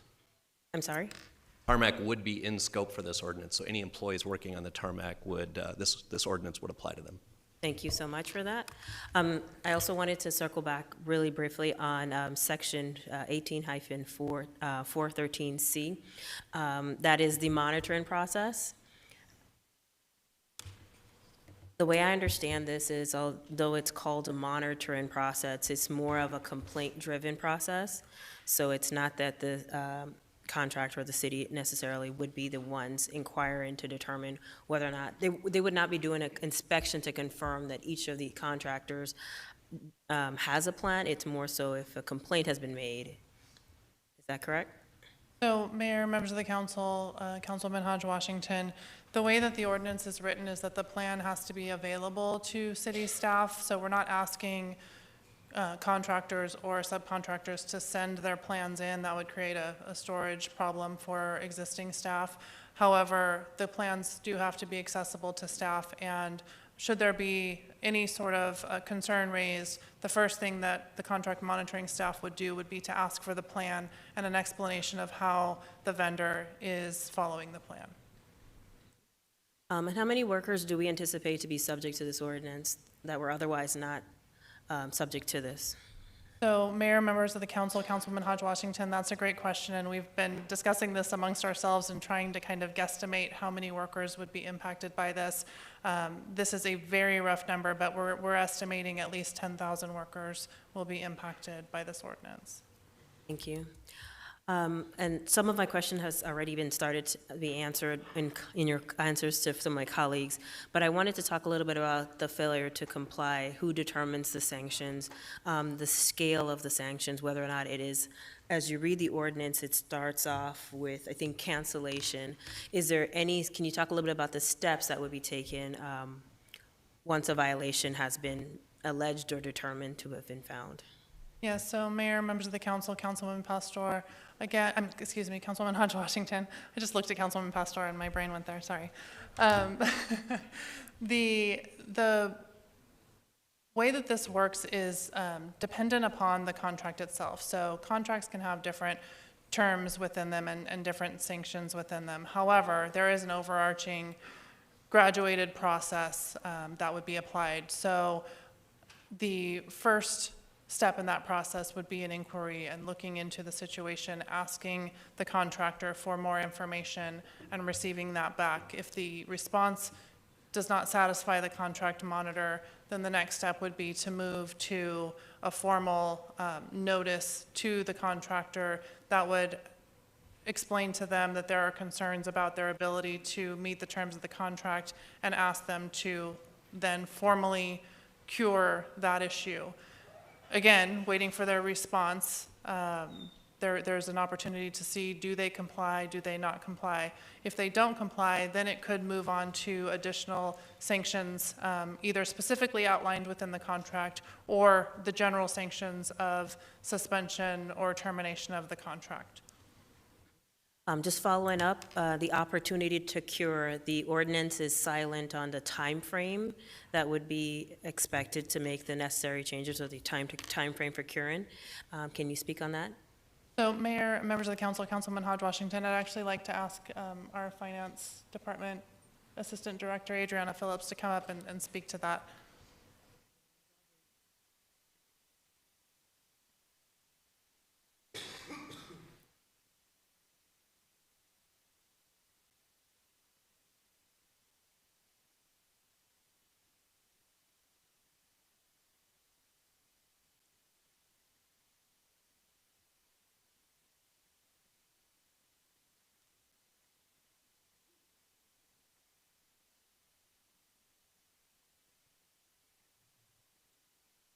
Mayor, members of the council, the contract monitoring and contract administration regarding your question, it is the process that we take. We follow, we work with the department to identify what the issue is, as Lori indicated. So we gather information, and then we work with the department to identify what the issues are and what the time period is to actually get the contractor to comply with the terms and conditions.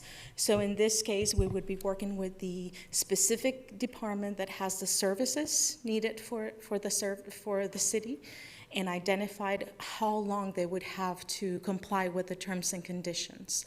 Then we send a notice to the contractor indicating a time period where they have to comply with the terms and conditions of the contract, and then we give them an opportunity to remedy. We work closely with the law department. If within that time period the contractor does not comply, then we proceed with the next level and escalation of the contract monitoring, which is all the way to termination, suspension, and termination of the contract. Thank you for that. The only thing I would add is I think this is important to not only the workers and then the vendor to understand what that time frame is without having to wait on an individualized case-by-case determination. So I would ask that as we consider some of the, I realize this is our first step, but as we continue to revise this, I think we definitely need to have some clarity and uniformity in the time period for opportunity to cure. Jumping down, I have a few more comments. I'll go to easy one. Section 18414 has a typo in the first sentence. Receiving is spelled incorrectly, so that's an easy one.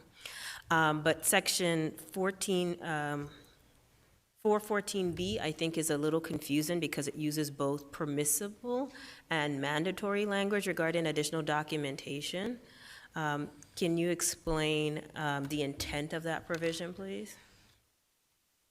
Mayor, members of the council, Councilman Hodge Washington, the intent of this is really just that there may be additional documentation outside of the plan that's in place that may demonstrate a vendor's ability to mitigate heat-related illness in the workplace. And so we wanted to give the opportunity for them to provide those things, should there be a need, should a complaint arise, or should a monitor, find something that they need to ask more questions about. This would give the contractor the opportunity to provide, or actually the contract monitor the opportunity to request those documents from the vendor. So the intent is it's to provide an opportunity to supplement the information to the department if necessary. I'm not sure if I can actually make an amendment to my colleague's motion, but I would recommend that we revise that language to provide, upon request, the contractor shall provide to the department any additional documentation they possess verifying those mitigation efforts. And so if the maker of the motion and the second consider that a friendly, then we could add it to the motion. Can you just repeat one more time the Yes, I can. section and the language change? So it is section 1814 hyphen, sorry, 14 hyphen 413, and it is section B, documentation. It reads currently, in addition to the documents required in subsection A, contractors may be required. So the may and the required, I think, are a little conflicting. So I was proposing that we say, in addition to the documents required in subsection A, upon request, contractors shall provide the department any additional documents verifying, and then dot, dot, dot. So it's adding the upon request. Correct, and it takes out the may to make it a shall. So once the request has been made by the department, they shall provide that documentation. Got it. Okay, I'm okay with that. Yeah. Okay, so both the maker of the motion and the second agree it is a friendly amendment, so the motion would include that. And you're okay fixing the spelling mistake? They're both okay fixing the spelling mistake. For those of you who don't know, Councilman Hodge Washington is a lawyer. I bet you could have guessed.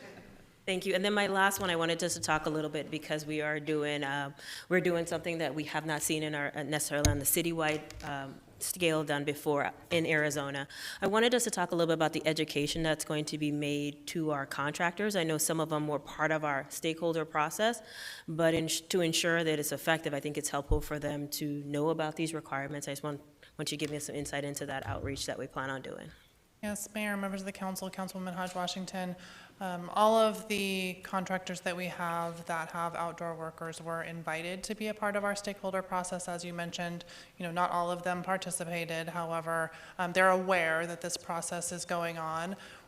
If the ordinance is approved today, we will share that information back out with that entire group and let them know that it has been passed and what the language is, and then that it will be effective in 30 days, with the exception of the one provision about air conditioning in vehicles that will go into effect in 2025. And then we will also provide some additional information to them about how we will, plan to go about monitoring the contracts going forward. And also explain to them the piece about it being automatically embedded into the contracts under the language where they're required to comply with city code. Thank you. That concludes my questions. Thank you, Mayor. Thank you. And with any of the changes we've made today, no concerns from city staff. Is that right? Correct, Mayor. All right. Any additional comments before we vote? Roll call. Ansari. Yes. Guardado. Yes. Hodge Washington. Yes. O'Brien. Mayor, I'd like to explain my vote. Please do. So I'm not sure that this ordinance is fully fleshed out. I have some concerns with lack of an appeals process for businesses and some of the language in the ordinance being vague. I still feel this is a step in the right direction. And however, I would contend that we could do more to protect construction workers throughout the city and catch up with our neighboring cities and towns by allowing construction workers to start at 5 a.m. during summer months as opposed to 6 a.m. I want to make sure our construction employees are protected from heat-related illness, but that should also include an earlier construction time that can start without a fee-based permit process. But with that, I vote yes. Pastor. Yes, and pinkies. Pinkies up. Robinson. Yes. Waring. Gallego. Yes. Passes 7-0.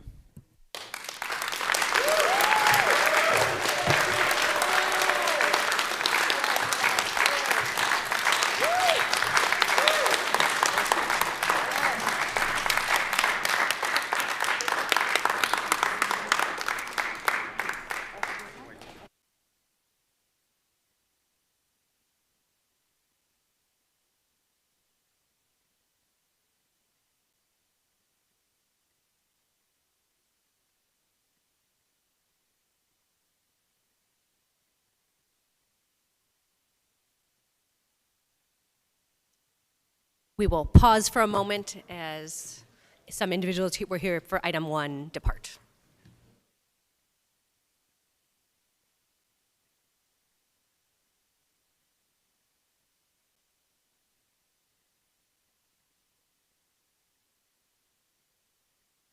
All right, item 2 is an update from the Phoenix Industrial Development Authority on the IDA and new market tax credits.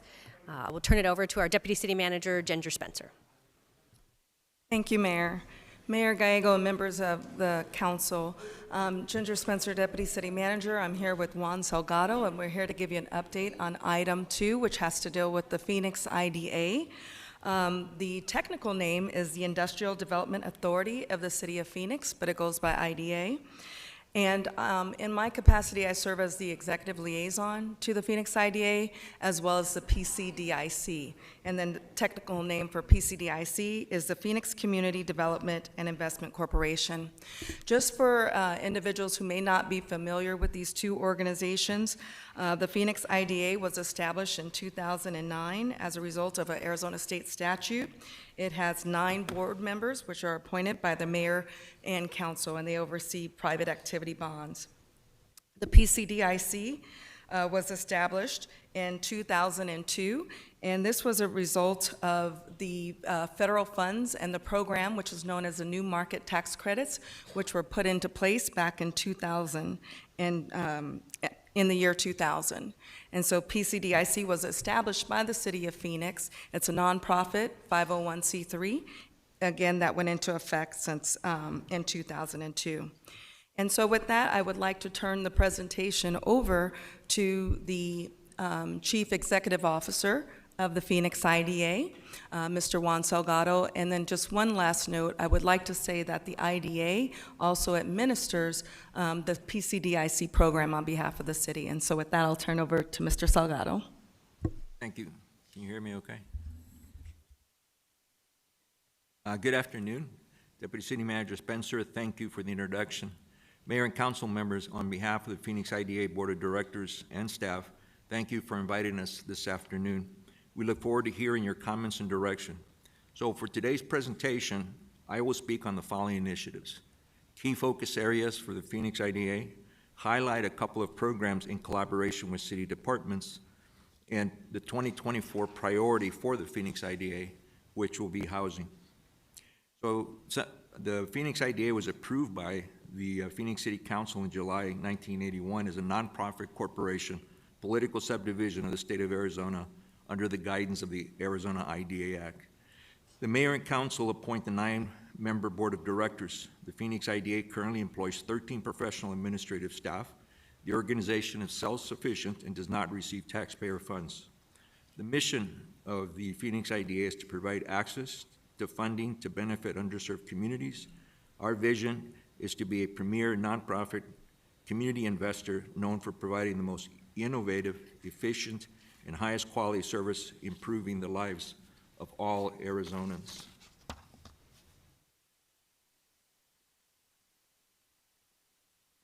So some background on the private activity bonds. The Arizona IDA Act legislation was created to encourage private investment in capital projects through the issuance of private activity bonds as described under the Act. IDAs have the statutory authority to issue such bonds as conduit for transactions. The IDA or its local governing entities have no financial exposure. Since 2009, the Phoenix IDA has closed more than $3.4 billion in bond transactions representing 91 projects. Administrative fees to the Phoenix IDA are included in each transaction. So before you have a list of projects that we've closed and funded since 2002. So this list includes 5 multifamily projects, which will add 764 new rental housings for Phoenix residents. There are 3 non-Arizona projects that invested issuer fees into the Phoenix IDA's Community Development Fund, which we'll talk about in the next slide. Mayor, just along those lines, thank you very much for your support and approval of the bond issues that have come before you. This next slide is talking about some key community investments that the IDA has funded over the years. The first one is the Community Development Fund was approved by the Board of Directors in 2010. The fund was seeded with $100,000. The initial source of funds was from non-Arizona projects. As of December 2023, the Phoenix IDA has awarded approximately $13 million in grants to nonprofits providing services for Phoenix residents and city departments. The focus areas include affordable housing, youth family development, health innovation, and community development. The Community Development and Investment Corporation, PCDIC, approved establishing the Verma and Ed Pastor Scholarship Fund in February 2010. The fund is administered by the Arizona Community Foundation. Scholarships are available to qualified students attending ASU or Maricopa community colleges. As of December 2023, there have been 322 scholarships have been awarded for a total amount of approximately $1.7 million. Special appreciation of the Pastor family for allowing us to use their name on the scholarship fund. The Community Development Impact Fund was established by the Phoenix IDA to provide short-term real estate secured loans for nonprofit organizations and for-profit companies investing in vulnerable communities. Loans are made in collaboration with community banks and nonprofit community lenders. In the next couple of slides, we'll describe a couple of initiatives that we were involved with the city over the last couple of years. The first one is the mobile home park emergency support. In July 2022, Councilman Garcia contacted me seeking assistance for residents of Las Casitas Mobile Home Park that were being evicted by investors seeking to develop the land for other uses.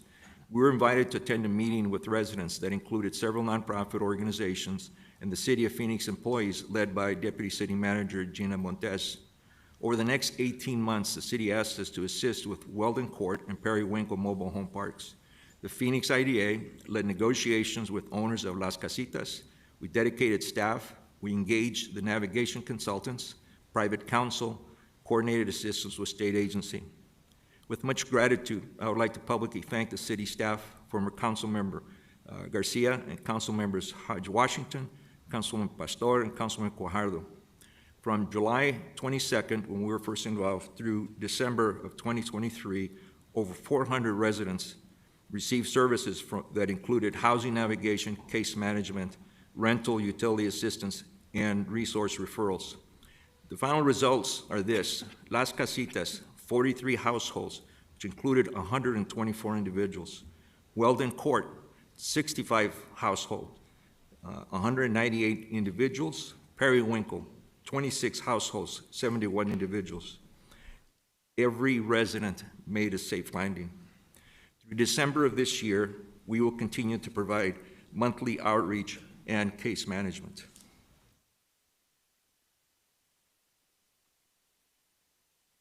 Phoenix Community Development and Investment Corporation. It was indicated earlier, PCDIC is a nonprofit community development entity, was created by the city of Phoenix in 2001 for the purpose of applying for new market tax credits awarded by the Community Development Financial Institution under the U.S. Treasury Department. PCDIC is governed by a 7-member board of directors comprised of representatives from nonprofit organizations that serve low-income community and City of Phoenix executives. In addition, the board of directors approve a 7-member advisory board made up of low-income representatives. In July 2018, the Phoenix IDA entered into a professional management and organization service agreement with PCDIC. This agreement included the appointment of a chief executive officer who was under the direction of the board of directors and dedicated staff to provide the administration of PCDIC's business operations. Since 2019, PCDIC has received an allocation annually over 4 years for a total amount of $195 million in new market tax credits. Listed below, or listed in the slide in front of you, are some projects located within Phoenix. As you can tell from these are well-known organizations in this community, and most of them focusing on healthcare matters. The next area is our priority for this coming year, and given the need for housing, we're implementing 3 objectives. Our housing strategy will consist of these following objectives. We have worked closely with Deputy City Manager Gina Montes, Housing Director Titus Matthew, to develop objectives that are consistent and supportive with the city's goals for housing. Our housing strategies to follow for the continuum of housing from homeless to home ownership, and include support for the City of Phoenix Phoenix Plan, and the Phoenix Housing Department's Choice Neighborhood projects. As indicated in the slide before you, they are increased participation in the production of affordable and workforce housing, support the City of Phoenix implementation of the Housing Phoenix Plan, provide support for vulnerable communities and organizations served by the Phoenix IDA. Affordable rental housing. We have seen a significant growth in 4% low-income housing tax credits development in the City of Phoenix in the last few years, and we'll work to continue that success. We have good relations with low-income housing tax credit developers and work hard to connect them with resources and financing to facilitate affordable housing development. We will also continue to focus on conversion of 9% projects that are not awarded to 4% to ensure that the shovel-ready affordable housing projects in Phoenix get built. Affordable housing development on access school district land is a win-win situation for school district and community. Last year, in partnership with the City of Phoenix, Isaac School District, in UMOM, we facilitated the first sale of excess school district property for the development of a 96-unit affordable housing. We have similar projects currently in process with Alhambra and the Osborne School District, and we are in discussion with other Phoenix school districts for potential projects. Thank you, Mayor and council members, for supporting this creative finance solution to increase housing. Partnering on development proposals. We are partnering with developers to support and finance their proposals in the response to the city's RFPs.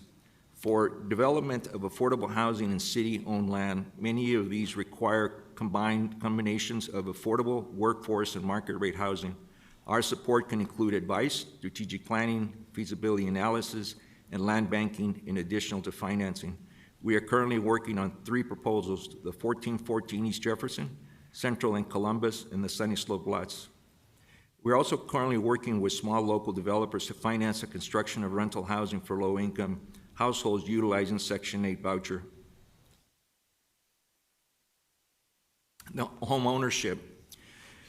The Home in 5 Advantage program, the Phoenix IDA developed partnership with the Maricopa County IDA to offer a Home in 5 home ownership program. Home in 5 helps low to moderate income households buy a home in Maricopa County. The programs provide assistance with down payments and closing costs, and a loan with a competitive interest rate. The program has supported more than 25,000 new homeowners in Maricopa County, providing $195 million in down payment assistance and $5.1 billion of total loans, mortgage loans.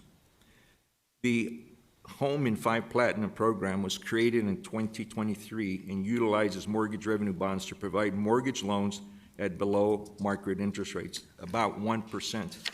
This program targets Maricopa County households at or below 100% of area median income with allowances for home buyers in low-income census tracts. A total of $200 million in tax-exempt bonds was approved by the Phoenix City Council last year.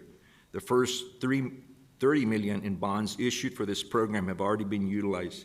We just issued the second tranche for $30 million this month, and plan to use the remainder in several tranches in 2024. The current interest rate in the program is 5.9% with 4% down payment assistance. Phoenix IDA is also working with community banks and nonprofit community lenders and small builders to expand financing options to build single-family duplex townhomes to provide more homeownership opportunities for low and moderate income households. Support for choice neighborhoods. The Phoenix IDA has supported the city's Edison Eastlake Choice Neighborhood project from the beginning with grant matching funds, land acquisition, and bond financing for housing development. We are excited to participate in the new Choice Neighborhoods projects that will include the Marcos Denisa community. We look forward to participating in and fund of some of the planning exercises and community meetings that will lead to the neighborhood transformation plan. We will also work closely with the city to identify and possibly purchase land in that community that will facilitate future development plans and community goals. Homeless. We are excited to partner with Steel and Spark and Mercy Housing Arizona in the Senior Bridge, an innovative, quick occupancy, solar-powered transitional housing project for homeless seniors. This project will utilize repurposed border containers to create a 40 non-congruent one-bed, one-bath housing units and provide comprehensive wraparound services on a closed campus on 28th Street in Van Buren. Future plans include apartment units on the same site for seniors who are stabilized and ready to move to permanent housing. This project is in District 8, and I understand Councilwoman Hodge Washington has been briefed and is supporting the project. Last, the Phoenix IDA is supporting the city and the U.S. Vets by funding an on-site construction manager to oversee the completion of the renovation work performed in the last 2 years at the hotel for homeless veterans on I-17 and Cactus. Additionally, we funded the plumbing and roofing assessments needed to determine the comprehensive scope of additional work required for occupancy. We will continue to work closely with Director Matthew to provide any additional assistance needed to complete the renovation and occupy the site. This facility is located in D1. Councilwoman O'Brien, thank you for your continued support. Mayor and council members, this concludes our presentation. Thank you for the opportunity to join you this afternoon. Thank you so much, Juan, for the important presentation, and thank you in particular for the work on housing. As we moved away from doing projects in places like Puerto Rico, and thank you for the focus on Phoenix, we talked about the ability to do some new priorities closer to home. So we had a council meeting in actually November 2021, where several council members, particularly Councilman Pastor, had some suggestions. I had talked about the IDA pursuing sustainable financing opportunities. Have you had a chance to talk to the board about strategic priorities, and can you talk about how you considered those requests? Mayor and council members, sustainability has been a major emphasis in all the projects that we're involved with. You just appointed Colin Tregoy, I think, who's a sustainability expert. So we're going to work with him on looking at possibility of establishing a green bank. Secondly, the other item that came up with, we are looking at the possibility of exploring supporting venture capital groups for initiatives that are focusing on policies around healthcare. Thank you. And so I guess first question, what would you need from us to do something like a green bank, or what Tucson IDA is doing with their low impact development lens? Mayor and members of the council, at this point we're in the preliminary stages, so I don't have an ask yet, but I will be back soon to make that request. Wonderful. And we'd consider lending at preferential rates for sustainability related projects? Yes. Fabulous. Thank you so much. There's a lot of innovation coming in Arizona with different partner entities and including from our own organization. You also manage new market tax credits. We have talked about, with the IDA really focusing on Phoenix, what is our lens for whether or not the new market tax credit should go to Phoenix or to other jurisdictions? Mayor and council, as a member, when the PCDIC was created in 2001, its footprint was Maricopa County. And since then, we've operated within that arena. So we currently have about $32 million left from the current allocation, and those funds will be targeted to Phoenix projects. Fabulous, thank you. Councilwoman O'Brien brought up the problems we've had with the budget from the state of Arizona and how we are facing tens of millions of dollars in cuts. Well, how can the IDA and our new market tax credits help with some of the challenges that we are facing with the Phoenix budget? We have promised our voters we are looking everywhere for resources. Mayor and council members, we're open to suggestions on how we could facilitate some of those conversations. So one of my colleagues has some suggestions coming. Within the last year, the Phoenix IDA had discussed seeking authority from the legislature to administer projects statewide. In what scenarios would you seek projects outside the city of Phoenix, and how do you differentiate between your geographical focus here and elsewhere? Mayor and members of the council, the initiative that you're describing was approved by our board to consider moving forward in 3 legislative agendas pending the approval of you and the council. The one you're relating to is the affordable housing. Currently, the way the legislation is set up, the state IDA can come into any area in Arizona and issue housing bonds. The counties can come into any cities and issue housing bonds. The cities are prohibited from issuing anything outside its jurisdiction. So the projects that you've seen here today are only but a few, because I know that the state as well as the county have been issuing 4% tax credits for housing projects here.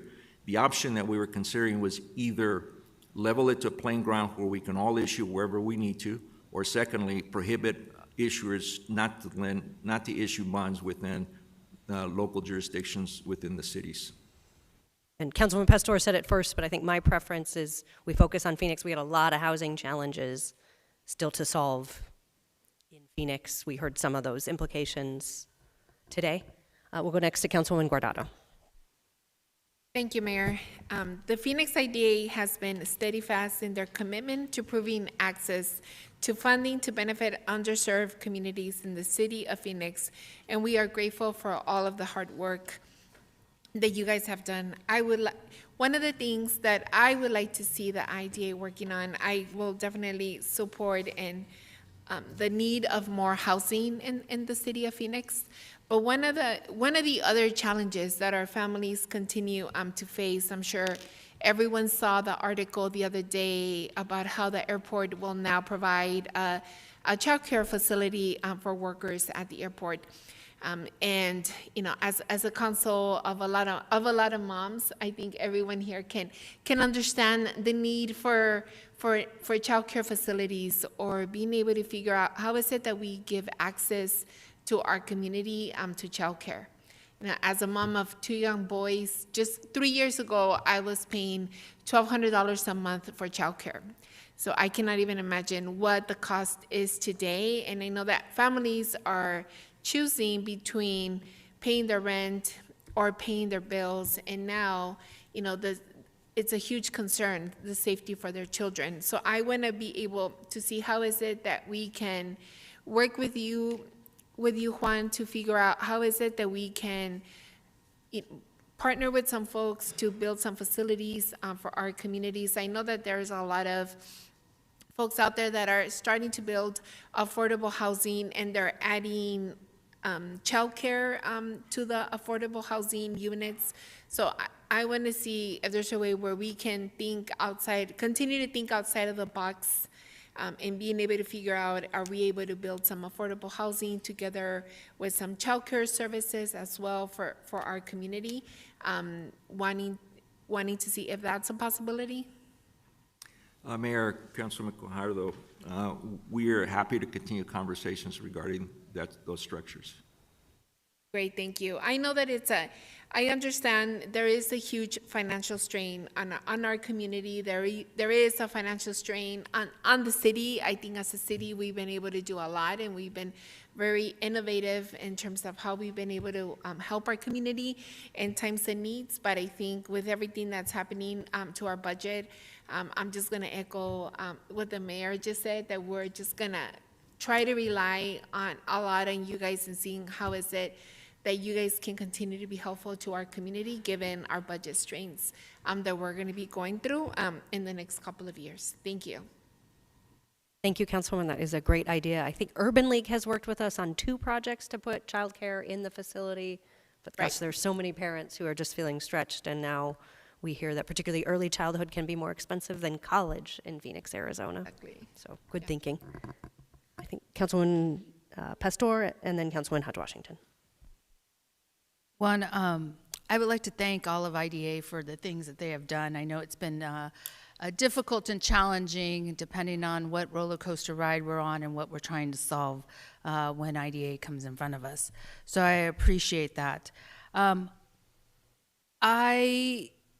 Housing is very much important to all of us. Obviously, it's important to the state and to the country. And so if we could look at, or there are other people that are willing to come up and build affordable housing, obviously the Isaac one, UMOM came forward. I believe there's another project with Alhambra Elementary School, possibly on 43rd Avenue in Thomas.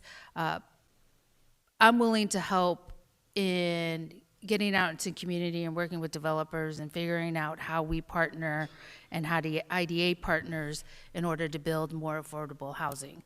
I think sometimes we direct a lot of things that we want to see, but we're absent in really then sitting down and mapping out how we want to see it go, or ways, or giving you the tools in the sense of building those partnerships or relationships in order to make it happen. And so I'm willing to do that. And thank you for that. You also have, I see Cindy Stotler in here. So Cindy is, if anything, understands housing and specifically affordable housing. So I think that was a great compliment to IDA. So anything you need, I'm willing to work with. Yes, I did say I wanted projects to stay in Phoenix, but I'm willing to budge, and I'm willing to open up and say, if we think that there's some projects outside of Phoenix, then bring it to us and let's see if it's doable. As you know, I came onto council and was like, why are we doing these things? Phoenix needs us. So if we're making it happen, I'm willing to see and do projects outside of Phoenix. So that's what I want to say, because I have said many things. There's a lot of things, but as the time and moment that we speak is a time and moment of what things are happening at that moment, and things change and moves fast and furious, and now we're on to a different issue, a different problem. So just like that, IDA can move fast and furious and adjust as need be on what is needed in the community. Much appreciated for everything you've done. Thank you. Councilwoman Hodge-Washington, thank you. Thank you, Mayor. Thank you also, Long, for coming out today and making a presentation to us. I join my colleagues in saying thank you for all of the great work that the Phoenix IDA is doing. I recognize that you play a vital role in fostering economic growth, development, and community advancement in our area. So for that, I say thank you.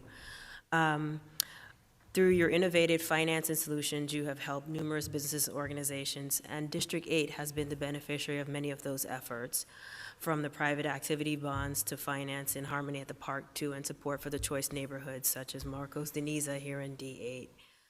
You've also played a key role in helping the families in the 3 mobile home parks facing displacement. In fact, as you recall, one of my first meetings with you as council member-elect was with the residents of La Casita. So homelessness and housing is one of my integral focuses. So it's definitely, you're speaking to my passion. With respect to this, I would like to see some reports on the Home in 5 program, including the demographics that are served. And I also wanted to ensure that we consider financial support for mobile home communities that want to form co-ops. Especially given the new funding available from the Biden administration for manufactured homes and mobile homes. That might be one play we can help offset some of the displacement we've seen. Also, I'm very excited, like you mentioned, I was briefed on Senior Bridge. It's an innovative way to address one of our growing populations of unsheltered individuals, or seniors, and I'm very much in support of it. I love the fact that you're investing in sustainable development, taking a different approach to it, and I'm for supporting the projects that promote environmental stewardship, social equity, and community engagement. I think the IDA does a great job on integrating the community feedback and not just focusing on it from a business perspective, but also the personal perspective. I watched as yourself and Cindy met with those individuals in the mobile home park, and we made sure that they were being handled in a manner that was befitting despite of their situation. So I just wanted to say thank you for that. And I would like you to focus as much as possible on the Phoenix area, unless there's something that is that would have a circumstantial benefit to Phoenix, but I think we have a need, growing need in our community that should be probably our focus. And I would like to see if there's anything that we could do to help advance the Home in 5 program. For me as an individual council member, I'm definitely interested in it because I believe that home ownership is one of the first steps toward building generational wealth for a number of families, and it's the only way. So I definitely am more of a fan of creating more opportunities for home ownership, especially for those individuals that have, that probably have no way out otherwise. But other than that, I'm grateful to hear the report.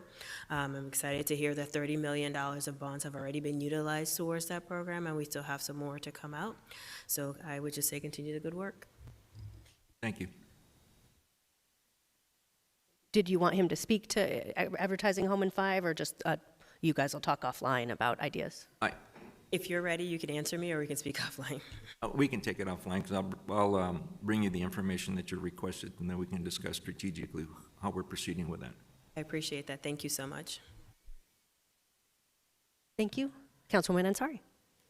Thank you, Mayor. I just want to say thank you to the IDA and Juan Salgado. You have been a tremendous partner in our fight to make housing more affordable, and I very much appreciate how proactive you've always been to reach out to us as council members when you hear something in a council meeting or recognize that there's an issue, and I really, really appreciate it. So thank you for all of that you've done and will continue to do for our city. Thank you. We have 4 members of the public to comment on the IDA and new market tax credits. We'll begin with Mohammed, followed by Mark Rodriguez. Oh, Mayor, if I may, I want to clarify something I mentioned earlier so that I'm clear about what we can do. When I mentioned that we have $32 million of tax credits left in our current allocation, I mentioned those are focusing to Phoenix. Right now, as I mentioned earlier, the footprint is Maricopa County. We have this item for consideration by its board of directors at this coming agenda on Thursday. So the item will be presented. Ultimately, it's the board's decision on restricting the money for the Phoenix area.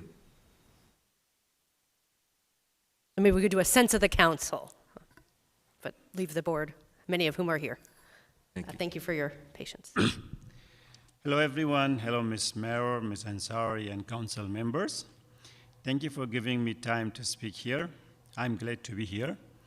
Thank you for Lutheran Social Services provided this opportunity to be here, to be part of this meeting. I know we are speaking about housing and the IDA, which Councilwoman Ansari has been champion for. Let me take a couple of minutes and say a few words, introduce myself briefly. I, Mohammad Zahir Bakhshi, migrated to USA through special immigration visa in 2015 with my wife and 10-month-old baby from Afghanistan. I received my degree, Bachelor in Business Administration and Master in Business Administration from India in 2010 and 2012. Right after graduation, worked as Public Administration Advisor and Public Outreach Specialist in municipality government in Afghanistan. So in USA, Phoenix, after 6 months, I started my first job as medical billing specialist in 2016 with CVS Health. Then I established my import and distribution company in 2018 and started my grocery store in 2021, first Afghan grocery store in Arizona, where the needs of all Afghan community can be found here. Afghan community is happy to have their back home grocery store. When they visit our store, they feel their back home taste, flavor, and culture. And I ask from you all to visit my store, please.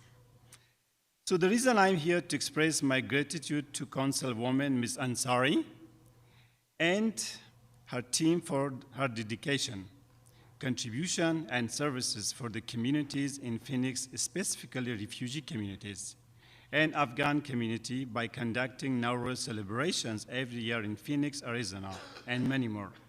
Ms. Ansari, your hard work and dedication appreciated. Thank you for your close relationship and communication with Afghan community, where we have same culture, language, which helps to strengthen relations between communities. Ms. Ansari, wish you more success in professional and personal life now and ahead. Thank you very much again for giving me time. Thank you. Thank you. And on this wonderful testimony and discussion of Councilman Ansari, on this item, if everyone who is speaking could connect it to the Industrial Development Authority or New Market Tax Credits, that would be fabulous. And if you want to discuss Councilman Ansari's record, we will have public comment after our next council meeting, I believe on April 3rd. Thank you, Mark. And then Mark is followed by Aaron. Hello, Mayor Kate Gallego and members of the Phoenix City Council. It's good to see you. It's because all the housings and all that stuff, because that you told me that all that situations and everything that you, all that, and that stuff, and because it's just, it's nice to see many communities that they're building everything, including Levine and everywhere, because even though it's gonna open their stores real soon, I'm waiting for a theater, and I'm waiting for a theater to show up, Mayor Kate Gallego and members of the city councils, is because I'm just saying, because I am just an autistic man who love looking at Facebook and all that stuff. It's because I just am autistic because it's just all the things that you do for the community, Mayor Kate Gallego and members of the city councils, is because I'm just saying, because I'm just happy and all that stuff, because we're getting like all the stuff, and I'm gonna miss, I'm sorry for this meeting, for the last meeting of hers, because it's just not the same without you, Yasmin Ansari. It's because we're just friends and all that. And Mayor Kate Gallego, you're smiling at me. It's because I wanted to see you one of these days in an event or all that stuff. And also Betty Wangato and Kevin Robertson, Hannah O'Brien, and Keisha Huss Washington too. It's because I like you guys, even though I'm just saying, because I'm just all that type of stuff. And that's all for me, Mayor Kate Gallego and Yasmin Ansari, Kevin Robertson, Betty Wangato, Ann O'Brien, and Keisha Washington. Have a wonderful time. Thank you so much, Mark. Aaron, followed by Amna.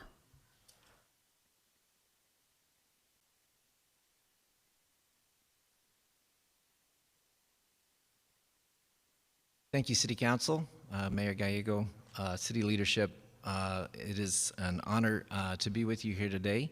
And would like to acknowledge and express our gratitude for your focus on housing for vulnerable populations in the city of Phoenix, and for the IDA efforts over the years. We know that many of you have been very supportive of their initiatives, and would like to also request that refugees and immigrants, which you have shown great leadership in demonstrating the city's trajectory in supporting these populations and to supporting the city's capacity to welcome these communities in a more effective way through cultural community events, through investment in federal pass-through funds, and through your infrastructure with the Office of Refugee and Immigrant Support, and for engaging and listening to them directly. Housing is one of the most critical challenges that they're facing at this moment in the city, and we would humbly request that that's another population that's considered in these efforts for housing and IDA's efforts in the future. Thank you. Thank you, Aaron. That was very nicely done. Thank you. And I understand that is actually our final comment for today's meeting. So with that, I would move that we ask the IDA and the Committee Overseeing New Market Tax Credits to continue to make housing our top priority for all of our populations in the community, and to add sustainable finance and access to childcare to the priorities. Motion and a second. Any comments? And all those in favor, please say aye. Aye. Any opposed? Nay. Passes unanimously. We are adjourned.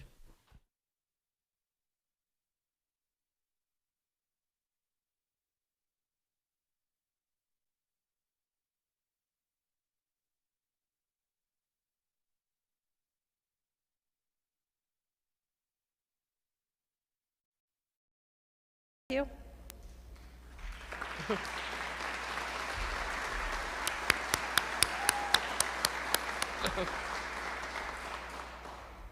Thanks to support from WestMec's voters, WestMec is continuing to invest in advanced manufacturing and will really have top-of-the-nation investments in training for its students in this area. So what the Workforce Hub means for us is that all levels of training, we have opportunities in our community. Our high schools have stepped up, our community colleges have stepped up, our universities have stepped up, our building trades partners have stepped up. We are all coming together to reshore American manufacturing and to make Phoenix an epicenter